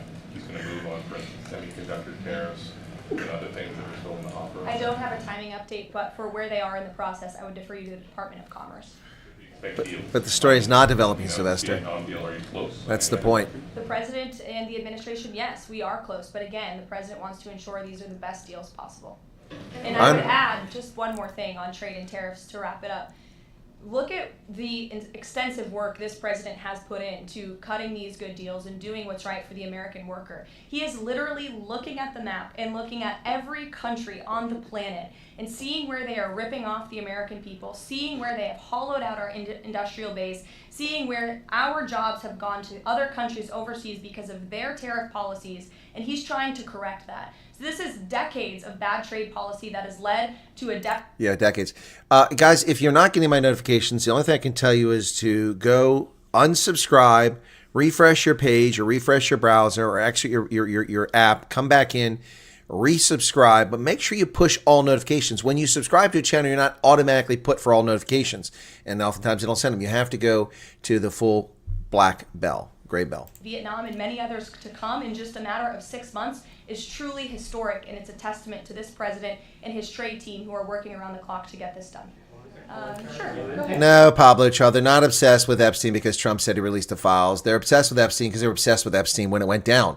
This morbid obsession and fascination with people with pedophiles is really disturbing. I don't understand why you're all so obsessed by that. He says that the United States President, Mr. Trump, is capable enough to guide the regions toward the peace and a brighter future. That's to read his question. And put Israel in its place, or it gets more into conflict. Has the President seen these comments and what's his reaction to these comments? I'm not sure if he's seen those comments, but certainly I think it's true that the president is the right man for the job to move this region into the direction of peace and stability for the future. That's what he and his national security team are working on every day, and we've already seen historic achievements in that direction. Go ahead. That's correct. More should be locked out of chat. In the back. Kelly, go ahead. So do it after the program. And then in front of you. Couple questions for you. First, Y'all need name tag signs. First question on the flooding in Texas. I know there has been some concern about the timing of the alerts, knowing that they did go out, but the warnings coming out in the wee hours, so while many people were likely sleeping. Can you share just details what you know about why those warnings were sent while people were likely sleeping, and then what the administration is doing to ensure that these alerts come out sooner? They came out sooner. Imminently were sent out before the flood when people were sleeping because the flood hit in the very early hours of the morning. So people were sleeping in the middle of the night when this flood came. That was an act of God. It's not the administration's fault that the flood hit when it did. But there were early and consistent warnings. And again, the National Weather Service did its job. On July 2nd, there were initial notices of potential weather and flooding risks were issued. On July 3rd, escalating warnings throughout the day with a flood watch issued at 1:18 p.m. And then later at 6:10 p.m. on July 3rd, the Weather Prediction Center warned of excessive rainfall and a high likelihood of flash flooding. 6:22 p.m. July 3rd, National Weather Center issued a hydraulic warning highlighting considerable flooding risks, including in Caryville County. And then there were the timely flash flood alerts at 11:41 p.m., 1:14 a.m., and then another flash flood emergency warning issued at 4:03 a.m. just before the flood hit. So those were all of the The journalist is a leftist DEI hire. Region. Go ahead. Question on education funding Go for ahead. states and Thank you very much. I local appreciate it, districts. Caroline. Two questions for you related to the Prime Minister's visit today. Number one, there's a report circulating that the Did you see the sourpuss look on her face when she didn't get to follow up after asking her moronic leftist question sitting at the back there? The DEI hire? Yep. And it had nothing to do with that proposal. Can you shed any light on whether the White House has received such a proposal, and if so, from whom? I'm unaware if a proposal from the Gaza Humanitarian Foundation was sent to the White House. I haven't seen it, but I can ask our National Security Council. And also a document circulating that the White House is prepared to lift the foreign terrorist organization designation from HTS, the group of President al-Shara in Syria. Can you confirm that that's taking place? Again, I haven't heard that, or I'm not aware of that action taking place. As you know, we did lift particular... Lucifern, if you're going to lie about me, you're going to wind up getting blocked on this channel. Keep your filthy pedophile stuff to yourself. Okay? Thank you. And then you can go too, since you're so eager. Ahead of the president's meeting with Prime Minister Netanyahu today, is there a scenario where Israel has made it clear that they will not bring an end to this war until Hamas is decimated? And the president just 5 months ago suggested a potential. When is Hamas going to bring it into the war? They started a it. situation where tonight the two men will change their posture, and in the scenario that Hamas turns over the remaining hostages, that the war could come to a permanent. Exactly, Anime. Thank you. This obsession with Epstein, go read the damn files. Don't come here and bring your nonsense in this chat. It's all available. It's been published. Go read it. Stop complaining it hasn't been published. It's available. Situation in the air, so I don't want to comment on that out of respect for these ongoing negotiations and discussions that are taking place. But as for the takeover of Gaza, I don't believe the president ever said that. I think he discussed a rebuilding of Gaza once this war is over. This has become an uninhabitable place for human beings, and the president has a big heart. He wants this to be a prosperous, safe part of the region.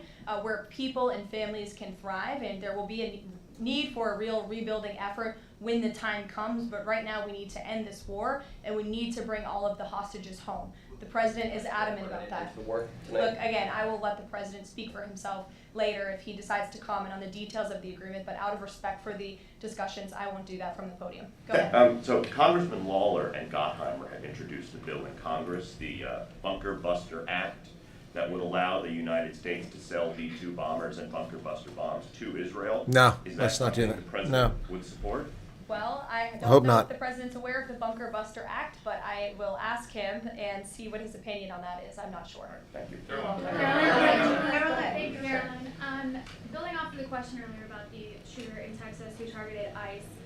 She was in the front row last week. That Democrat lawmakers were saying their constituents are calling on them to be more violent when they go to ICE facilities, including, I believe, they want them to shed blood, and that they said that Democrat lawmakers should be willing to get shot themselves. Can you respond to that, and do you have concerns that any of these lawmakers might act on the wishes of their constituents? It's hard to believe anyone with morals in this country or decency would say such a thing. Obviously, the White House condemns that rhetoric, and we condemn violence of any kind. This administration is simply trying to enforce our laws, and we must be a nation of law and order. You cannot. Okay, I'm going to address this one time. Are you people serious? I'm getting tired of this. Can I adjust the volume? Do you not think the volume is turned up all the way? It's the feed. Have you not noticed that sometimes when some journalists speak, the volume is a lot lower because they're closer to the microphones hanging from the ceiling? I have no control over that. Everything is at 100%. Sorry. I can't believe that I get this nonsense every time. There's a lot of people in here today. President Trump already saw the letter that the Colombian president Gustavo Petro sent him, apologizing for his comments a few weeks ago, suggesting that there was an involvement from the U.S. government. Turn your volume up. That's what I do. And Secretary Rubio recalled the U.S. Charter d'Affaires in Colombia. Did President Trump saw that letter, and what do you think about the comments from President Petro suggesting that the U.S. has some kind of involvement in a coup? I'm not sure if the president has seen that letter, but I can check with him in the National Security Council. We will get you a response if you follow up with my team. We will find out for you. Sure, go ahead. Iris, go ahead. Thank you, Caroline. Thank you, Caroline. On two topics. I love how excited everyone is on Monday. Yes, Raquel, you can go after. On two topics. It's a consistent observation, and it's frequently done by trolls trying to troll the stream, and it gets tiresome, Paul. I appreciate that it was an honest observation, but it gets annoying. Do people honestly think I'm intentionally keeping the volume low? Have you not heard how loud I turned my volume up? When people were alerting, it blew my ears out. That's why I turned off the alerts, because it was so loud. My volume is cranked up at about 90% right now. Please, please. His utmost responsibility to put the interests of the United States first. That's how he views his job as president. So he's going to ensure that America is fairly treated on the world stage, and he'll take any action necessary to prevent countries from taking advantage of the United States and our people. Raquel, go ahead. The illegal immigrants. Orders our Tom Homan told us this morning that ICE will have to arrest 7,000 illegal immigrants every day for the remainder of this administration to just catch the ones that were let in during the last administration. I'm wondering what the new resources and manpower, of course, given by the Big Beautiful Bill, which of course opens the door for ICE to hire additional 10,000 agents and officers. What's the administration's expectations now for daily arrest numbers going forward in upcoming months? Good question. I'll let the Secretary of Homeland Security and her department speak on what they're looking for in terms of daily numbers. What I can tell you is I receive the daily reports each morning, and ICE is out there doing the jobs that they swore an oath to do, and they are removing public safety threats from our communities every day, and our country is becoming a safer place because of their efforts. And the One Big Beautiful Bill that is now law will give significant resources to ICE and Border Patrol to continue the tremendous work that they are already doing. And I think every American who wants to live in a safe neighborhood should be grateful for their efforts. Thank you, Raquel, and then I can go to you. So much. And then you, Dr. Harper. Thank you, Caroline. It's a follow-up on the BRICS question. It doesn't help, Chronicle. I did it before and people ignored it. Trump believe that the BRICS are getting stronger or trying to isolate the United States, and how close is he monitoring this summit that is taking place in Brazil right now? He's closely monitoring it, which is why he put out a statement himself. He does not perceive these countries as growing stronger. He just perceives them as trying to undermine the United States' interests, and that's not okay with him, no matter how strong or weak a country may be. Go ahead. Yes, go ahead. Yes. As promised, yes, go ahead. Thank you. Does Trump have a vision for post-war Gaza? You mentioned, talking about now the ceasefire, but does he support permanent or temporary Israeli presence in the Gaza Strip? Does he continue to see These people are getting annoying now. continue to operate in the Gaza Strip? Well, as you know, because we've talked about it before, the president has directed aid to be moved into the region, and that has been taking place. You've actually seen people in the Gaza Strip yelling out, "Thank you, Trump," for the aid and for the meals that they have received, because the previous administration never did that for some reason. But this president, again, wants to see peace and stability in the region. So as I outlined previously, he views this part of the region as having a real chance of being peaceful and prosperous. But again, we need to end this war. We need to get all the hostages home, and Hamas needs to accept this proposal in order to do that. Dr. Harper. I'm Dr. Anthony Harper with Intermountain Christian University. Thank you for taking my questions. Given the nature of the Palestinian Authority, with their pay to slay, teaching Jew hatred to children, corrupt leaders, and no elections for 19 He's reading years, his question. Who does President Trump support to govern Area A and Area B to prevent Hamas from ruling? And what is President Trump's position on Israeli sovereignty? Sure. Well, the president believes Israel, of course, has a right to defend itself. As for the first part of your question, you're getting ahead, Dr. Harper. As I told you, the president wants Hamas to accept this proposal right now. He wants to see peace in this region, and he's committed to doing that. Sean. Hey, Caroline, can you just please walk us through the decision to halt the supply of weapons to Ukraine at a time when Russia is really hitting Ukrainian cities and civilians? Was that the president who decided that, or did the Pentagon do it without his approval? No, neither of those things are true. I'm happy to walk you through it. This was a standard review by the Pentagon of all weapons and all aid and all support that the United States is providing all countries and all regions around the world, not just Ukraine. When the Secretary of Defense took office, he directed the Pentagon to conduct this review to ensure that everything that's going out the door aligns with America's interests. So it's a pause to review to ensure that everything the Pentagon is pushing out there is in the best interest of our military and our men and women in uniform. Fran. Two questions on Israel. You suggested that Hamas is the impediment currently to a ceasefire. So if not a ceasefire deal, then what does the president hope to achieve with tonight's dinner with the prime minister? Again, you guys are getting they're getting in front of their skis. I don't want to get ahead of the president, but there are many other issues to discuss with Prime Minister Netanyahu tonight related to the region and just the entire world. So this will be a dinner to talk about Operation Midnight Hammer, which was incredibly successful, to talk about peace in Gaza and ending that conflict, as well as many other topics of discussion in relation to Israel and the United States. Sure, go ahead. Thank you, Caroline. Given the fact that this is on the trade letters, given the fact that the president put into effect the tariffs on April 2nd and then put the pause into place, is the president at all concerned that these countries that are receiving the letters won't take them seriously because the deadline seems to have shifted already and may shift again?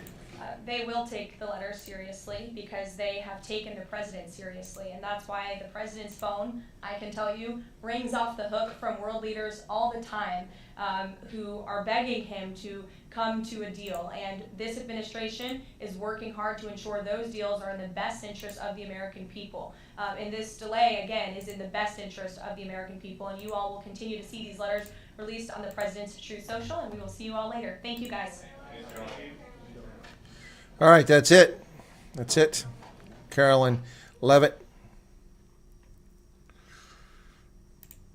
Okay, close that up.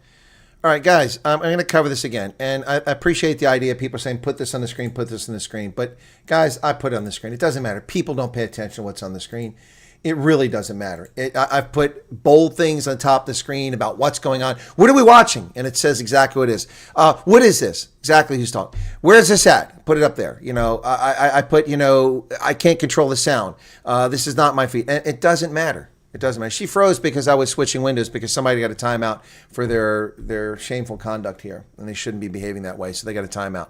I had to go take care of it because my mods didn't do it, so I took care of it. So I had to give somebody a timeout. When I switch screens on my browser, it takes the last image. It doesn't show that live from the web browser, so that's why she froze. Okay.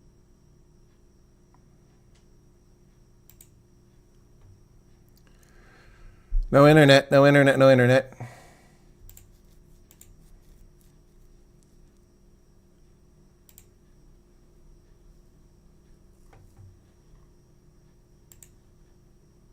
I'm back. Look at that. I can't believe I'm back. Wow.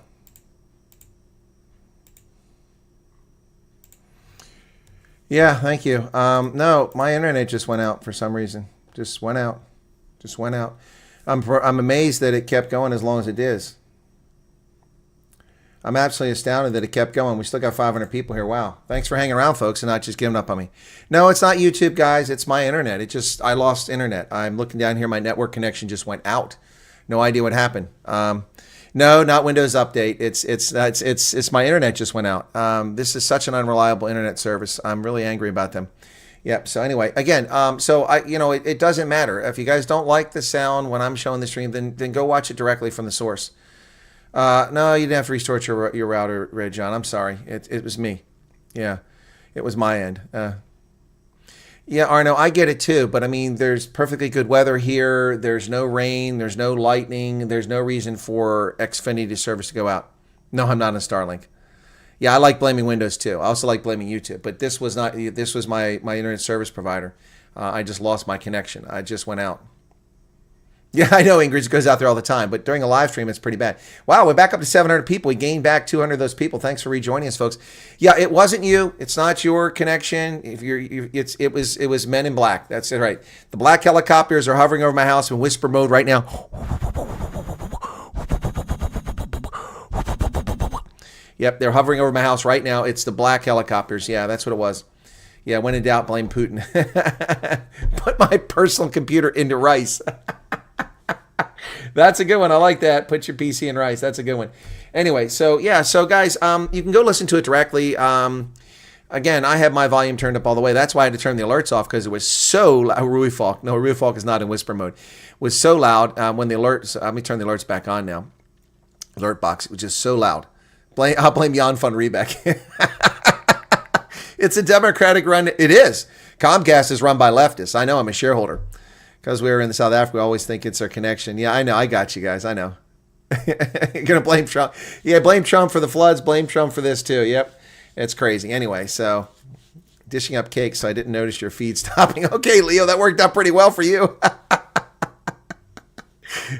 Some people didn't notice. Guess who's back? Colonel's back. Tell a friend. Guess who's back? That's pretty funny. That's pretty funny. Just got home now. I missed my favorite. Sorry, Mad Max. Are you connected via LAN? I'm connected via LAN, Chronicles. When I started broadcasting on my channel in 2020, this is how it started. I started on my laptop, and that quickly proved not to work very well. It couldn't handle the graphics, and it was on Wi-Fi, and it would cause problems. It just didn't work. So then I switched to a PC, and I came into this. I made the studio out of my sitting room here. I have 2 rooms in the front, and I made a sitting room, turned this into a studio because it's plenty large to do it. I have a fridge just behind the screen here. There's a fridge on the wall there, so I keep drinks in there. And so I turned this into a studio, but I was oriented this direction. So I was facing the window outside, and I had to put up a map behind me, which is kind of weird. If you go back and watch those early videos, you see that I was using a laptop. Didn't last. So I switched to my PC and used Wi-Fi over that. The PC proved to be problematic for 2 problems. Number one, the Wi-Fi was spotty. It would go in and out while I'm live streaming, get a lot of buffering. That frustrated people. But I didn't have big audiences then, so it only pissed off a few people. And then on top of that, what also happened was the graphics card couldn't handle because it was built into the PC. So I dealt with that. Well, first off, I switched to a LAN. I got the LAN cable. I have like a 50-foot LAN cable that I used to use because in Africa, I never knew where my connection was going to be. I'd have to move around all the time. And same in Europe. So I have a long LAN cable. So I took that LAN cable and I hooked it up, and that solved the internet problem for a while. And then the routers kept failing because they used cheap Chinese garbage for Xfinity, so they would fail after a year and I have to go get a new one all the time. But anyway, but that solved the data consistency problem, the latency, got rid of the Wi-Fi. So I've been on a LAN connection for 5 years now inside my house, right into the router, which goes out through a cable. So that solved that problem. But then they still had a problem with the buffering and with the graphics card not being hard enough. So I custom built this gaming machine, which I've shared the details and specs with people many, many times. I got this machine. I ordered on December 31st of 2020, and it arrived in February 2021. And by the middle of February 2021, we were in full mode on this computer, which I'm constantly moving data off of it now because my 1 terabyte solid state hard drive is not even remotely large enough, so it gets full all the time. So anyway, yeah. So that's kind of what happened with that. So. Yeah, no, I have a 3060, don't I? I think that's what I have, with 8 gigabytes of RAM. U.S. energy firm Hydrolink, that built 1.5 billion. Oh, wow, that's a lot. Okay, so yeah, so that solved those problems. But then we had problems with the routers, so we keep replacing those. About once a year I have to go replace my router. So latest with the tariffs. Oh my gosh, Buster B, you are late, Buster B. We've talked about that endlessly in the first few minutes of this broadcast. The first several stories were about the tariffs. The tariff letters are out. By the way, I was checking that out. Let me go to Truth Social and see if any more are out now. He had not released any more letters as of a short while ago. I need to go to Trump's account. Okay, nope. Still just 2 letters to Japan and Korea. Supposed to issue 12 more today, so I don't know when they're coming. We'll keep an eye. Well, D-Link are great. I actually like Linksys better, but neither one of them are the ones that Xfinity use. They buy cheap Chinese crap. I pay a fortune for Wi-Fi from Telecom because I have 3 boys that grew up gaming and started wanting to murder each other because of the high ping. Well, Alan, I pay $302 a month for my internet. Yep. Angelique, you're welcome. Windows 11 was for me a downer. Yeah, no, I'm not upgrading Windows 11 this computer. It's actually not able to do that. Motherboard is set up so you can't do it. I have to change something. Trump Mobile, I don't know the latest on that, Janine. No updates on that. We're just waiting for it to come out probably in September. Targeted sanctions. I haven't seen anything about targeted sanctions. That's just a bill in Congress, which is going nowhere. But the tariffs are incoming, definitely. Starlink works anywhere. Never had a problem. Well, not in South Africa, Steve. You're not allowed to have Starlink in South Africa. Thank you for the news. Trump is great. Same virtual. It's messing with my graphics. Well, no, I have a graphics card in this thing. A nice one, too. LTE latency is higher by default. Well, that's LTE, long-term evolution. Yeah, I'm not. That's you're talking about Wi-Fi. Just the TPM setting. Yeah, I think that's what it is, Mr. T. That's on. That's got to be set. Linksys is Cisco. Good stuff. Bit tricky when it bombs out, though. I've never had a problem with Linksys, but Linksys was Linksys. Then Cisco bought them. Yep.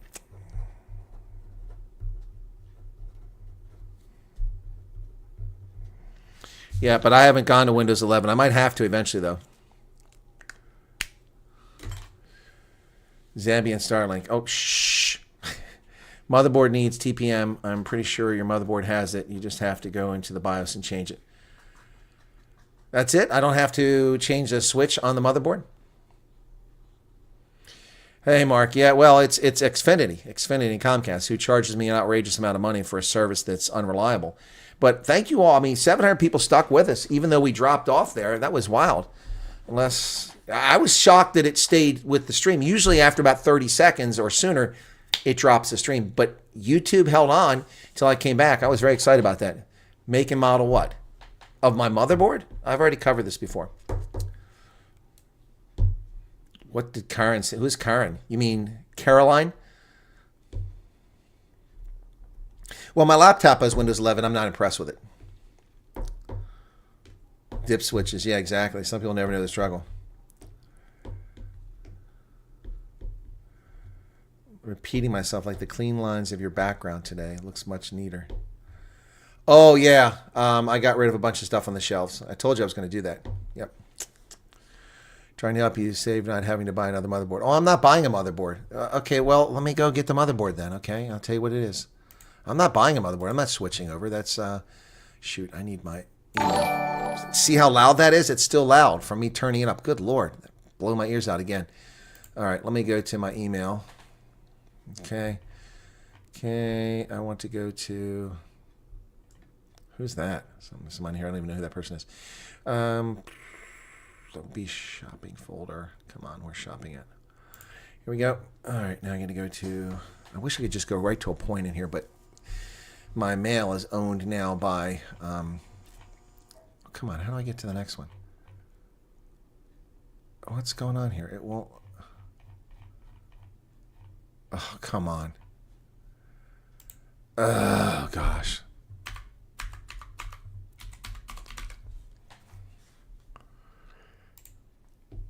Okay, there it is. I got it because I knew how to go. All right, so motherboard. It's an Asus Prime Z490p. Asus Prime Z490p. That's my motherboard. XP wasn't the best version. I didn't like XP. Windows 10 is probably one of the best versions. Yeah, Asus Prime Z490p is my motherboard. It's in the BIOS. Okay, that's what I thought. Okay, well then eventually I'll switch it over. Okay, didn't go buy anything, but having it not set in the BIOS is preventing me from upgrading Windows 11 because Windows is always trying to upgrade all the time. It's like, oh, time to download. I'm like, no, and they give me warnings. You got to switch over. So for over a year, I've avoided going to Windows 11. Yeah, just update the BIOS. Yeah, okay. The drop connections, it's not often. It was the router. We switched the router. We didn't have a problem. Yeah, no, I don't know what this was. This is probably the switching center somewhere. Windows 95. No, I didn't like Windows 95. I liked Windows 98. Ah, Pikachu's missing. You noticed that now, huh? Yeah. Yeah, I got 3 months before I have to go. Well, I hate the constant updates in Windows 10. Yeah, I'll avoid 11 as long as I can.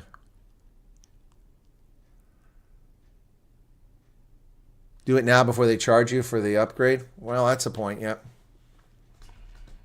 Yeah, it's a good board, Alan, yep. Well, everything's good in this computer. I've run through it. Let me give you the stats for you computer geeks out there. All right, so I have...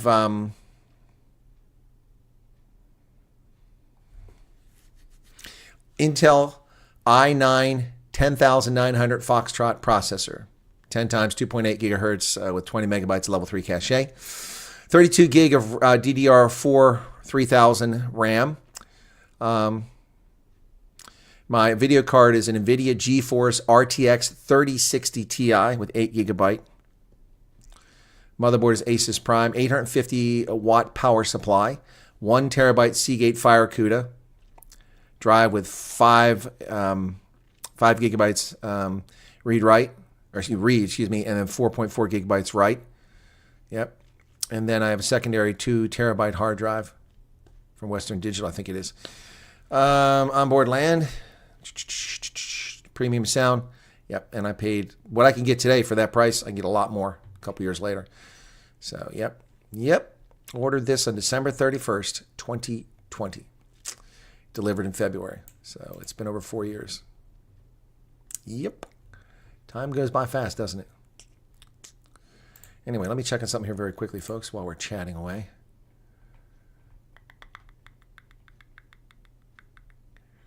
People are leaving the refugee groups. Why is that? Because someone put a message in there asking people to leave? It was Erica.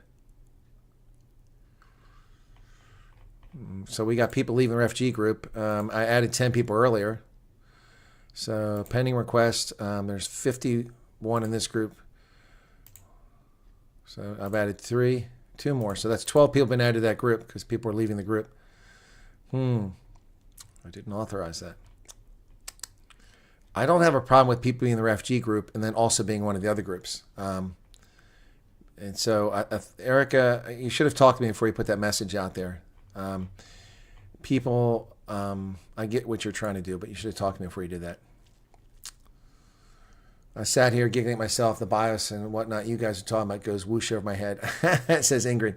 When I first used BIOS is basic input-output system. It's just basically, it's the settings for your computer when it turns on. It tells it how to address things, where to find devices and stuff like that.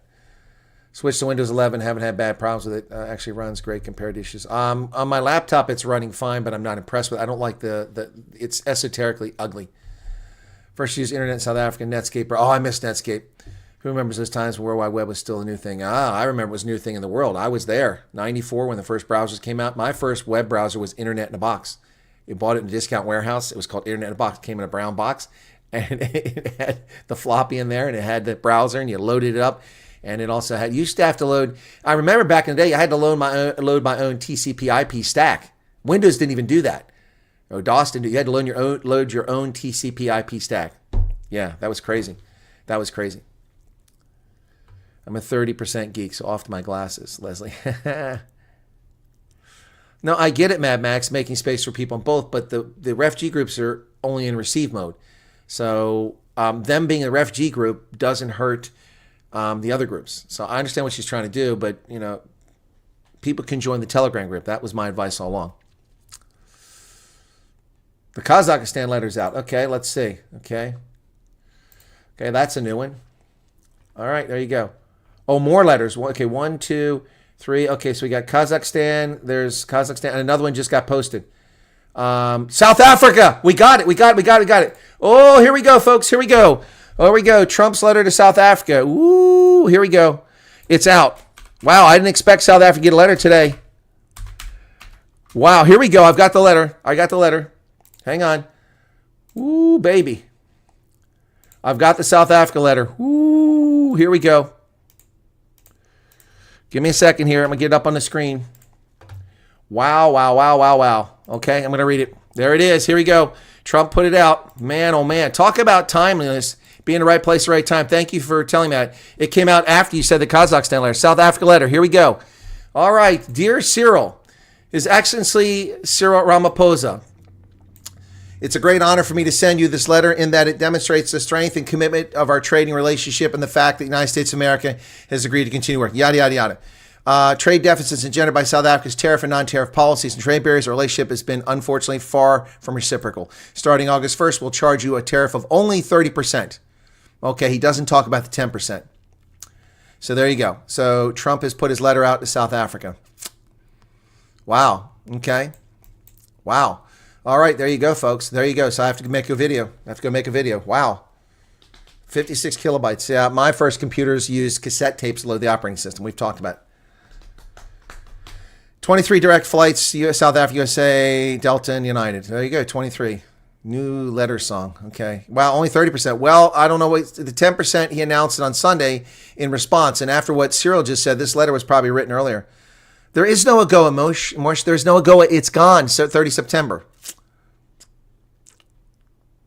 Well, Alan, hold tight. The 40% may still be coming, right? Yep. It's maybe still coming. Effective August 1st. That's correct.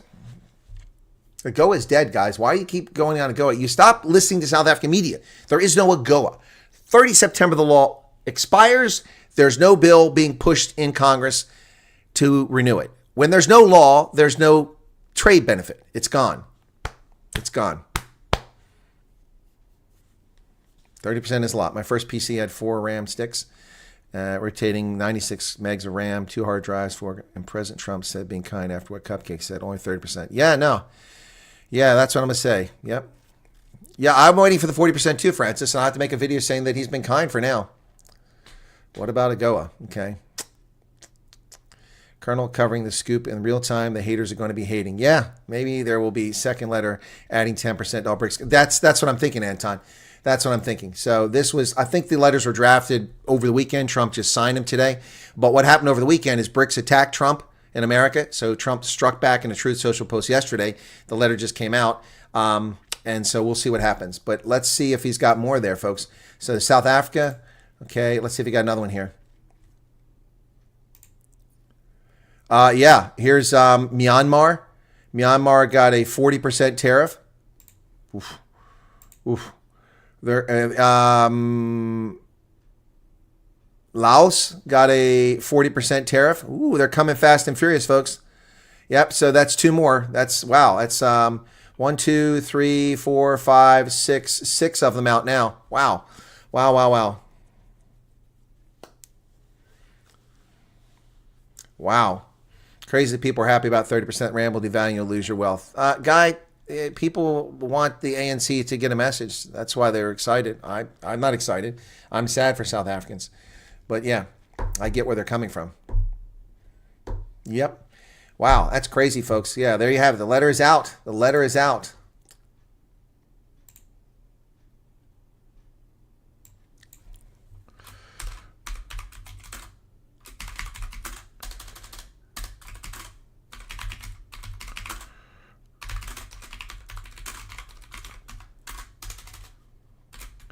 Just change the title of this stream.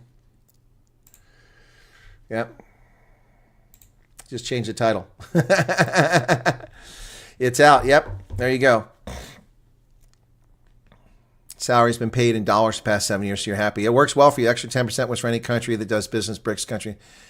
Yeah, no. It says any country that supports BRICS policies, Kalzi. Read the actual statement he put out. I read the statement.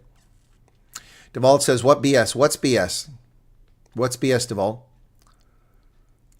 Who posted earlier that BRICS attacked Trump again today? It's in the media. Not today. They posted the BRICS attacked Trump in America on Saturday. Not by name, but they made it very clear.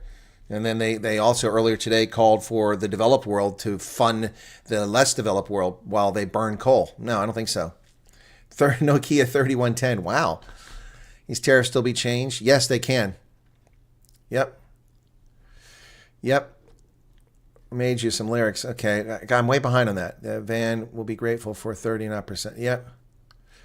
ANC knows it's not business as usual. They must be shaking their boots. No, they don't care. They don't care. They don't care, man. They don't care. The ANC does not care. Well, let's go take a look at the Onanda.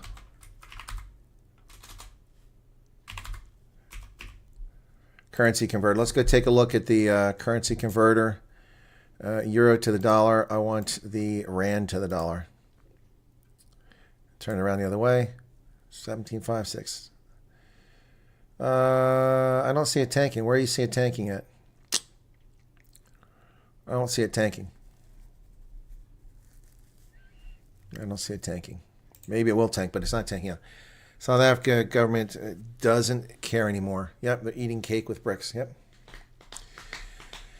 Have a great afternoon, Colonel. Okay, don't really want to celebrate the rand tanking nosedive, but I just bought a bunch of dollars this morning. Was waiting for the past 2 weeks, saw it start moving this morning. Okay, Morse, thank you for sharing that. Now the ANC knows it's not business. Yep. Thing is, nothing will change. South Africa. Yeah, exactly. Well, they can cozy up to China all they want, Crescent Glow. It's not going to fix the problem that they're having. They're all millionaires. Why would they care? Exactly, Napoleon. Cyril has a basket load to deal with right now. I don't think he's prioritizing this tariff issue enough. Yep. Yeah, comparison. It implies they cared at some point. Yep, yeah, exactly. That's the point. Did they actually care at some point? That's crazy. All right. What does this mean, AD? Well, it means that starting August 1st, all the goods coming and services from South Africa will face a 30% tariff at the U.S. border. Put this in comparison, 6,800 goods and services from South Africa were exempt from duty on January 1st. Then on April 2nd or 3rd, you were hit with a 30% tariff, which was lowered temporarily for 90 days to 10%. South Africa made no good faith effort to negotiate, and now it goes to 30%. Also, there's a possibility it could have the 10% attached because of what Trump said with the BRICS policies. So we'll see. We'll see. Yep.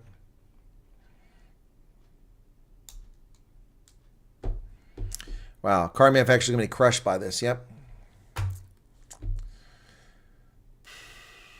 There'll be a knock-on effect. Too doff to understand the implications of their actions. I think you're right, DeBarum.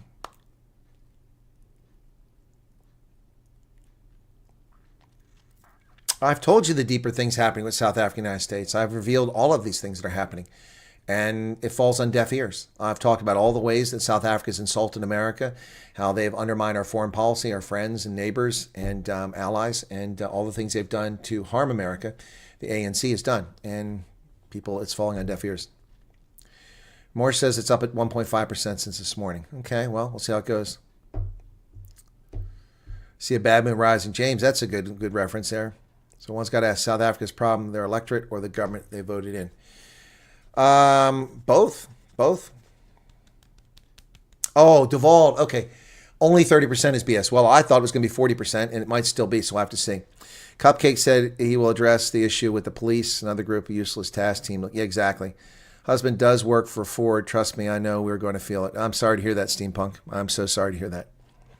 Yep, I'm not celebrating this. I'm not happy for South Africans, but I've warned everybody.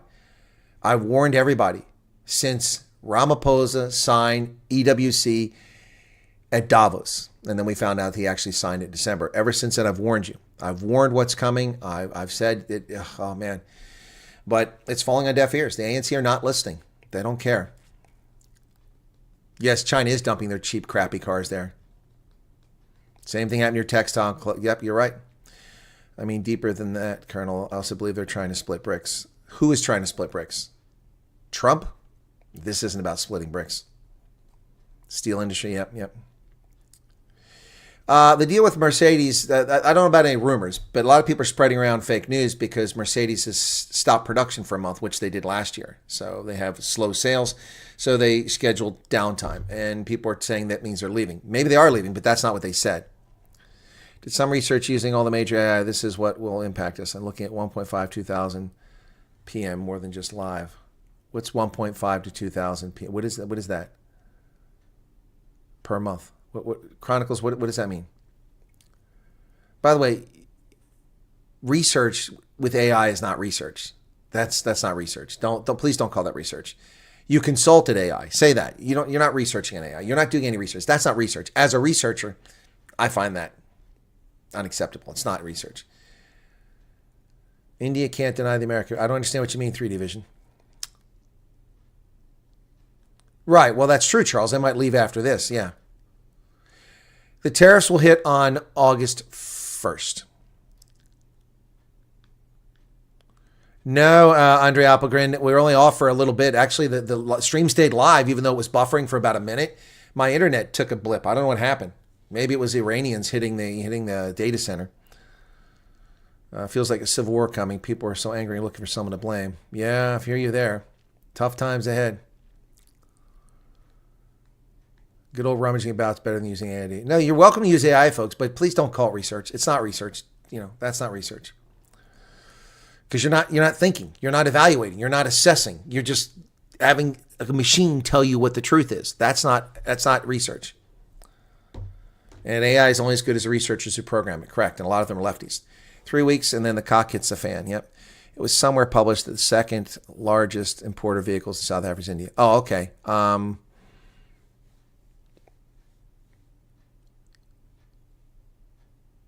Okay, Conrad, are you saying vehicles exported to South Africa or vehicles, because Mahindra sells vehicles, but I haven't seen that many Mahindras. People that are happy about these tariffs don't understand how hard this is going to hit the average man on the street. Should maybe rather hope for sanctions, ANC. I agree with you. Well, Deborah McIntyre, sanctions in the ANC, that's not happening. Trump has taken no such action. Yep. Anyway, so where are we at here? Let's get my savings in order, says Nadine. Sons have been trying to show me what AI can do. I tell them that Einstein once said that the day technology overshadows man not to think for himself, that's the day humanity will be lost. I agree. Ramaphosa will open his eyes now. No, he's not going to.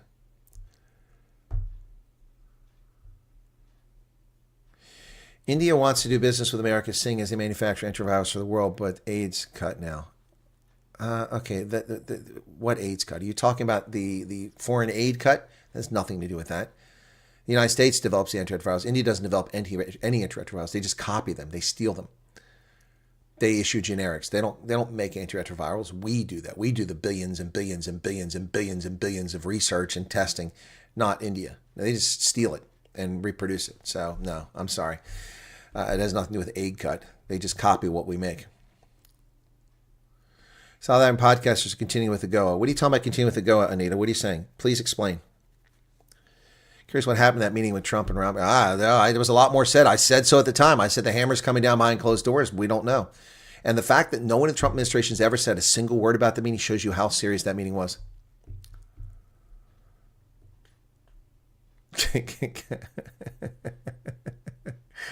Guy says, I can't believe Ramaphosa gave Trump a golf book, but nothing in return. What Ramaphosa should have got was a swift kick in the ass. When we're going to feel the pain of these tariffs, then have a look at how many people apply for FG program. Yep. Oh, gotcha, Francois. Convert before the RAND collapses. The 10%, I believe, is separate related to BRICS. And yes, it is. And I think they're going to implement it for South Africa. Trump did not have to do this. Well, of course he had to do it. Dogzilla. Not everybody's rich like you. A lot of us suffer with our manufacturing being shipped overseas and being sent inferior quality goods from countries abroad that impose quotas and tariffs on us that don't let our goods in. The Europeans, there's a reason why you don't see Chevrolets and you don't see Ford pickup trucks and SUVs in Europe. It's not just because Europeans love little cars and they have high fuel costs. There's another reason for it. Because they have a 10% tariff and then they throw a VAT on top of that. So if you want to ship a car to Sweden, it's 35% more expensive than it is in America for the exact same car. Plus you have to add on $2,000 for $1,500 for the shipping. So it makes it about 38% more expensive. Germany with 19% VAT plus the freaking 10% tariff is 29%. So over 30% to ship an American-made Jeep to Germany and sell it. That's why. That's not fair, Dogzilla. You think that's fair? You think that's just? You think that's legitimate? No, it's not. It's not. This is long overdue. This should have been done 35, 40 years ago, and we wouldn't be in this situation. I'm a free trader. I believe in free trade. I don't believe in any tariffs or, 2% tariff is fine. So the government's raised a little bit of money off of trade. That's fine. But both sides, 2%. No quotas. No protectionism. I don't believe in that. But this country is going bankrupt because we've allowed this to happen. So Dogzilla, you think that's fair? I don't. America first. Well, we had the song I made last night about the vote of no confidence in Ramaphosa.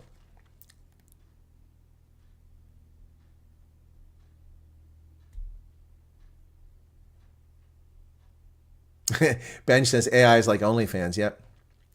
Bugger off bunnies out of here. Okay. Let me see if there's more letters out. So that was the last one I had was Myanmar. Let me reload it and see if the other letters are out. We were at 6. There's 12. So now we've got, Myanmar. He hasn't done anything since Myanmar. And Laos. Yeah, so he's got 6 of the 12 letters, or 14 letters out. So, yeah, nothing new. Yep. That's fine, Francois. You can drop me a WhatsApp. Okay. Not Francois. Francis. Sorry, Francis. I fully Ramaphosa wants South Africa being abject poverty. Yeah, I think you're right about that, Riggs. There's nothing on Botswana here yet. I'm surprised that the letter to South Africa came today. Wow, that caught me off guard. I thought it would wait till Wednesday. Wow. Yep, Chris checked the government's website. I just saw a letter responding to the police issue. I have not read it. Okay. Check it. Okay. Yeah, he was shocked after it. He was clearly in denial. Ramaphosa at the 21 May meeting. Yeah, when he walked out, you saw him in the press conference. He really was disheveled. Yep. Okay. The chances that South Africa did not sell the old arms corps patents for atomic weapons to Iran. No idea. Yeah, Trump wanted to make a point. Okay, where are you seeing the dollar climb? One person saying it's steady, the other one saying it's climbing. Let's take a look at the currency against the pound, euro. Okay. No, it looks like it's going down. And I don't see it climbing. Where are you guys getting stuff for climbing anyway? I have no idea. Well, I don't know that Mazda ships any cars to America from South Africa. Yeah, August is when the rand will drop if nothing happens between now and then. Published article about cars imported from India to South Africa. Okay. IOL. Okay, well, let me go to IOL.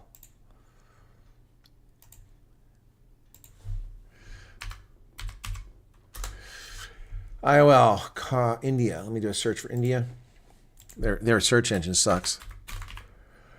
It's 2 N's is not going to work. It only has 1 N in it. The search of their website for the term India. Nope. Nope. No article here about cars. See, this is what I get. I get crap from South Africa. Wine industry will definitely take a knock.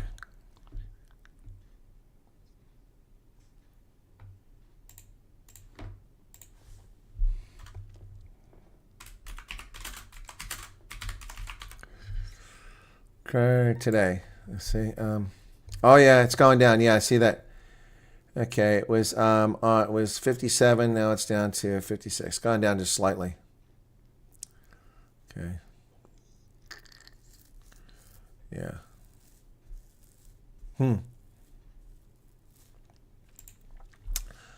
Use other countries as intermediaries. Well, he's got that transshipment. That's part of it. In the Vietnam letter, which we knew about, which was issued previously, in the Vietnam trade agreement, he said that anything that's transshipped results in a 40% tariff. Yep. Southeast Asia set up agricultural deals ahead of this debacle, I suspect, Chris Wyatt, which means they knew it was coming. Okay, Charles, but who did they set up agreements with, and what did they get?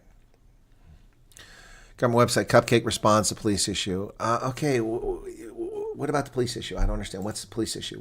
Okay. South African government. Oh, my goodness. Government of South Africa. Okay, I'm at their page now. Where do you want me to look? Latest news. Police on sentencing of killer. Briefs media, head of take. That's land reform. There's nothing here. Oh, here it is. Ramaphosa on the statements by SAPS. That's from the 6th of July. That's not from today. There's nothing here from today. What are you talking about? I'm at the South African government website. There's nothing here. South African government, gov.za. Latest news. Police on sentencing of the killer. Home Affairs extends operating period. Ramaphosa on statements. That's from the 6th of July. Today's the 7th. Events. There's nothing here. Nothing here. Statements. 1 million trees, July 7th. There's nothing here, guys. Nothing here. Daily Investor New article, Cyril Post takes on Donald Trump. Are you serious? DAILYNVist. I have to get that one. Thank you for that. I'll use that for my video. If it ever loads. Daily Investor's having a hard time loading. Here we go.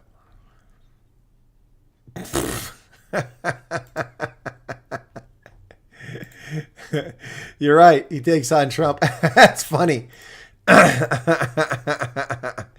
That's funny. They're going to have fun with that when I make the video. Oh my goodness. That's dumb. Boy, this didn't age well. This story did it. When did they publish it? That's from Bloomberg. Okay, it's a Bloomberg story. Okay. I don't know how many hours before they report it. Let's see. I've just got a C-130 flying over my house. They got another letter out. I'll go check in a second. But I got to go to News 24 and see if they're reporting on this yet. Nope. He hits back after Trump's tariff threat on Bloomberg. So that's the one from earlier. I'm going to get a screen capture of that too. We're going to have fun. We're going to have fun with that. Yeah, so. Boy, South Africa is just whistling past the cemetery. My goodness. Cyril's getting more laughable than Trevor Noah. I agree. You don't have the cards. That's right. Right. Don't look at exchange rates now. So what's the way forward for South Africa? Even the majority don't understand what they're voting for. Well, Buster B., I've said that all along. You should have voted for opposition parties. Yep. I don't know, Charles. I don't know what YouTube blocked. Don't know what's going on there. Yeah, News 24 only wakes up at 6 a.m. Afternoon, they're in bed. 6 p.m., they've gone home. Guys, I got to tell you, I went to the multi-party charter convention. You should have heard the journalist. Here comes a helicopter. Who were whining about having to be there at 4 o'clock. Well, if the DA was running this thing, which they kind of were. If the DA was running this thing, we'd already be home now. The food. It wasn't enough food. Gosh. Did you see? There's no snacks. Oh, my gosh. It was so horrible listening to them. ANC will never open up their eyes. Well, who knows? Hiccup. YouTube. Yeah. Well, we just gave South Africa a loan, too, from the World Bank, which I don't understand. So, Cyril's still looking for his iPad. 8 letters. Okay, let's go see who the other 2 letters are. Okay. I'm on the Trump site live. We're watching them as they come out. Okay, no, that's Myanmar. Where are you getting 8 letters from? I'm at Trump's site. He hasn't posted 8 letters, unless I'm miscounting. Myanmar. Laos. South Africa. Kazakhstan, Malaysia. That's Malaysia twice. Hang on a second. They posted Malaysia twice. All because they sent it to the king. Okay, that's why. It's not 8 letters. Yeah, no. And then it's 7. There's 7 because they sent it to the king, and that's why they got it. So okay. Yeah. That's the same one in Myanmar. Okay, so yeah, they're coming out left and right. He and Ramaphosa. I remember him a video with pop on his face and struggling to get a mask on his face. Yep. Great title for video. South Africa did not like the carrot. Now they will get stick. Oh, that's a good one. I like that. I think I'll use something along those lines, Anne-Marie. South Africa eschews the carrot for the stick. Eschew. That's the word.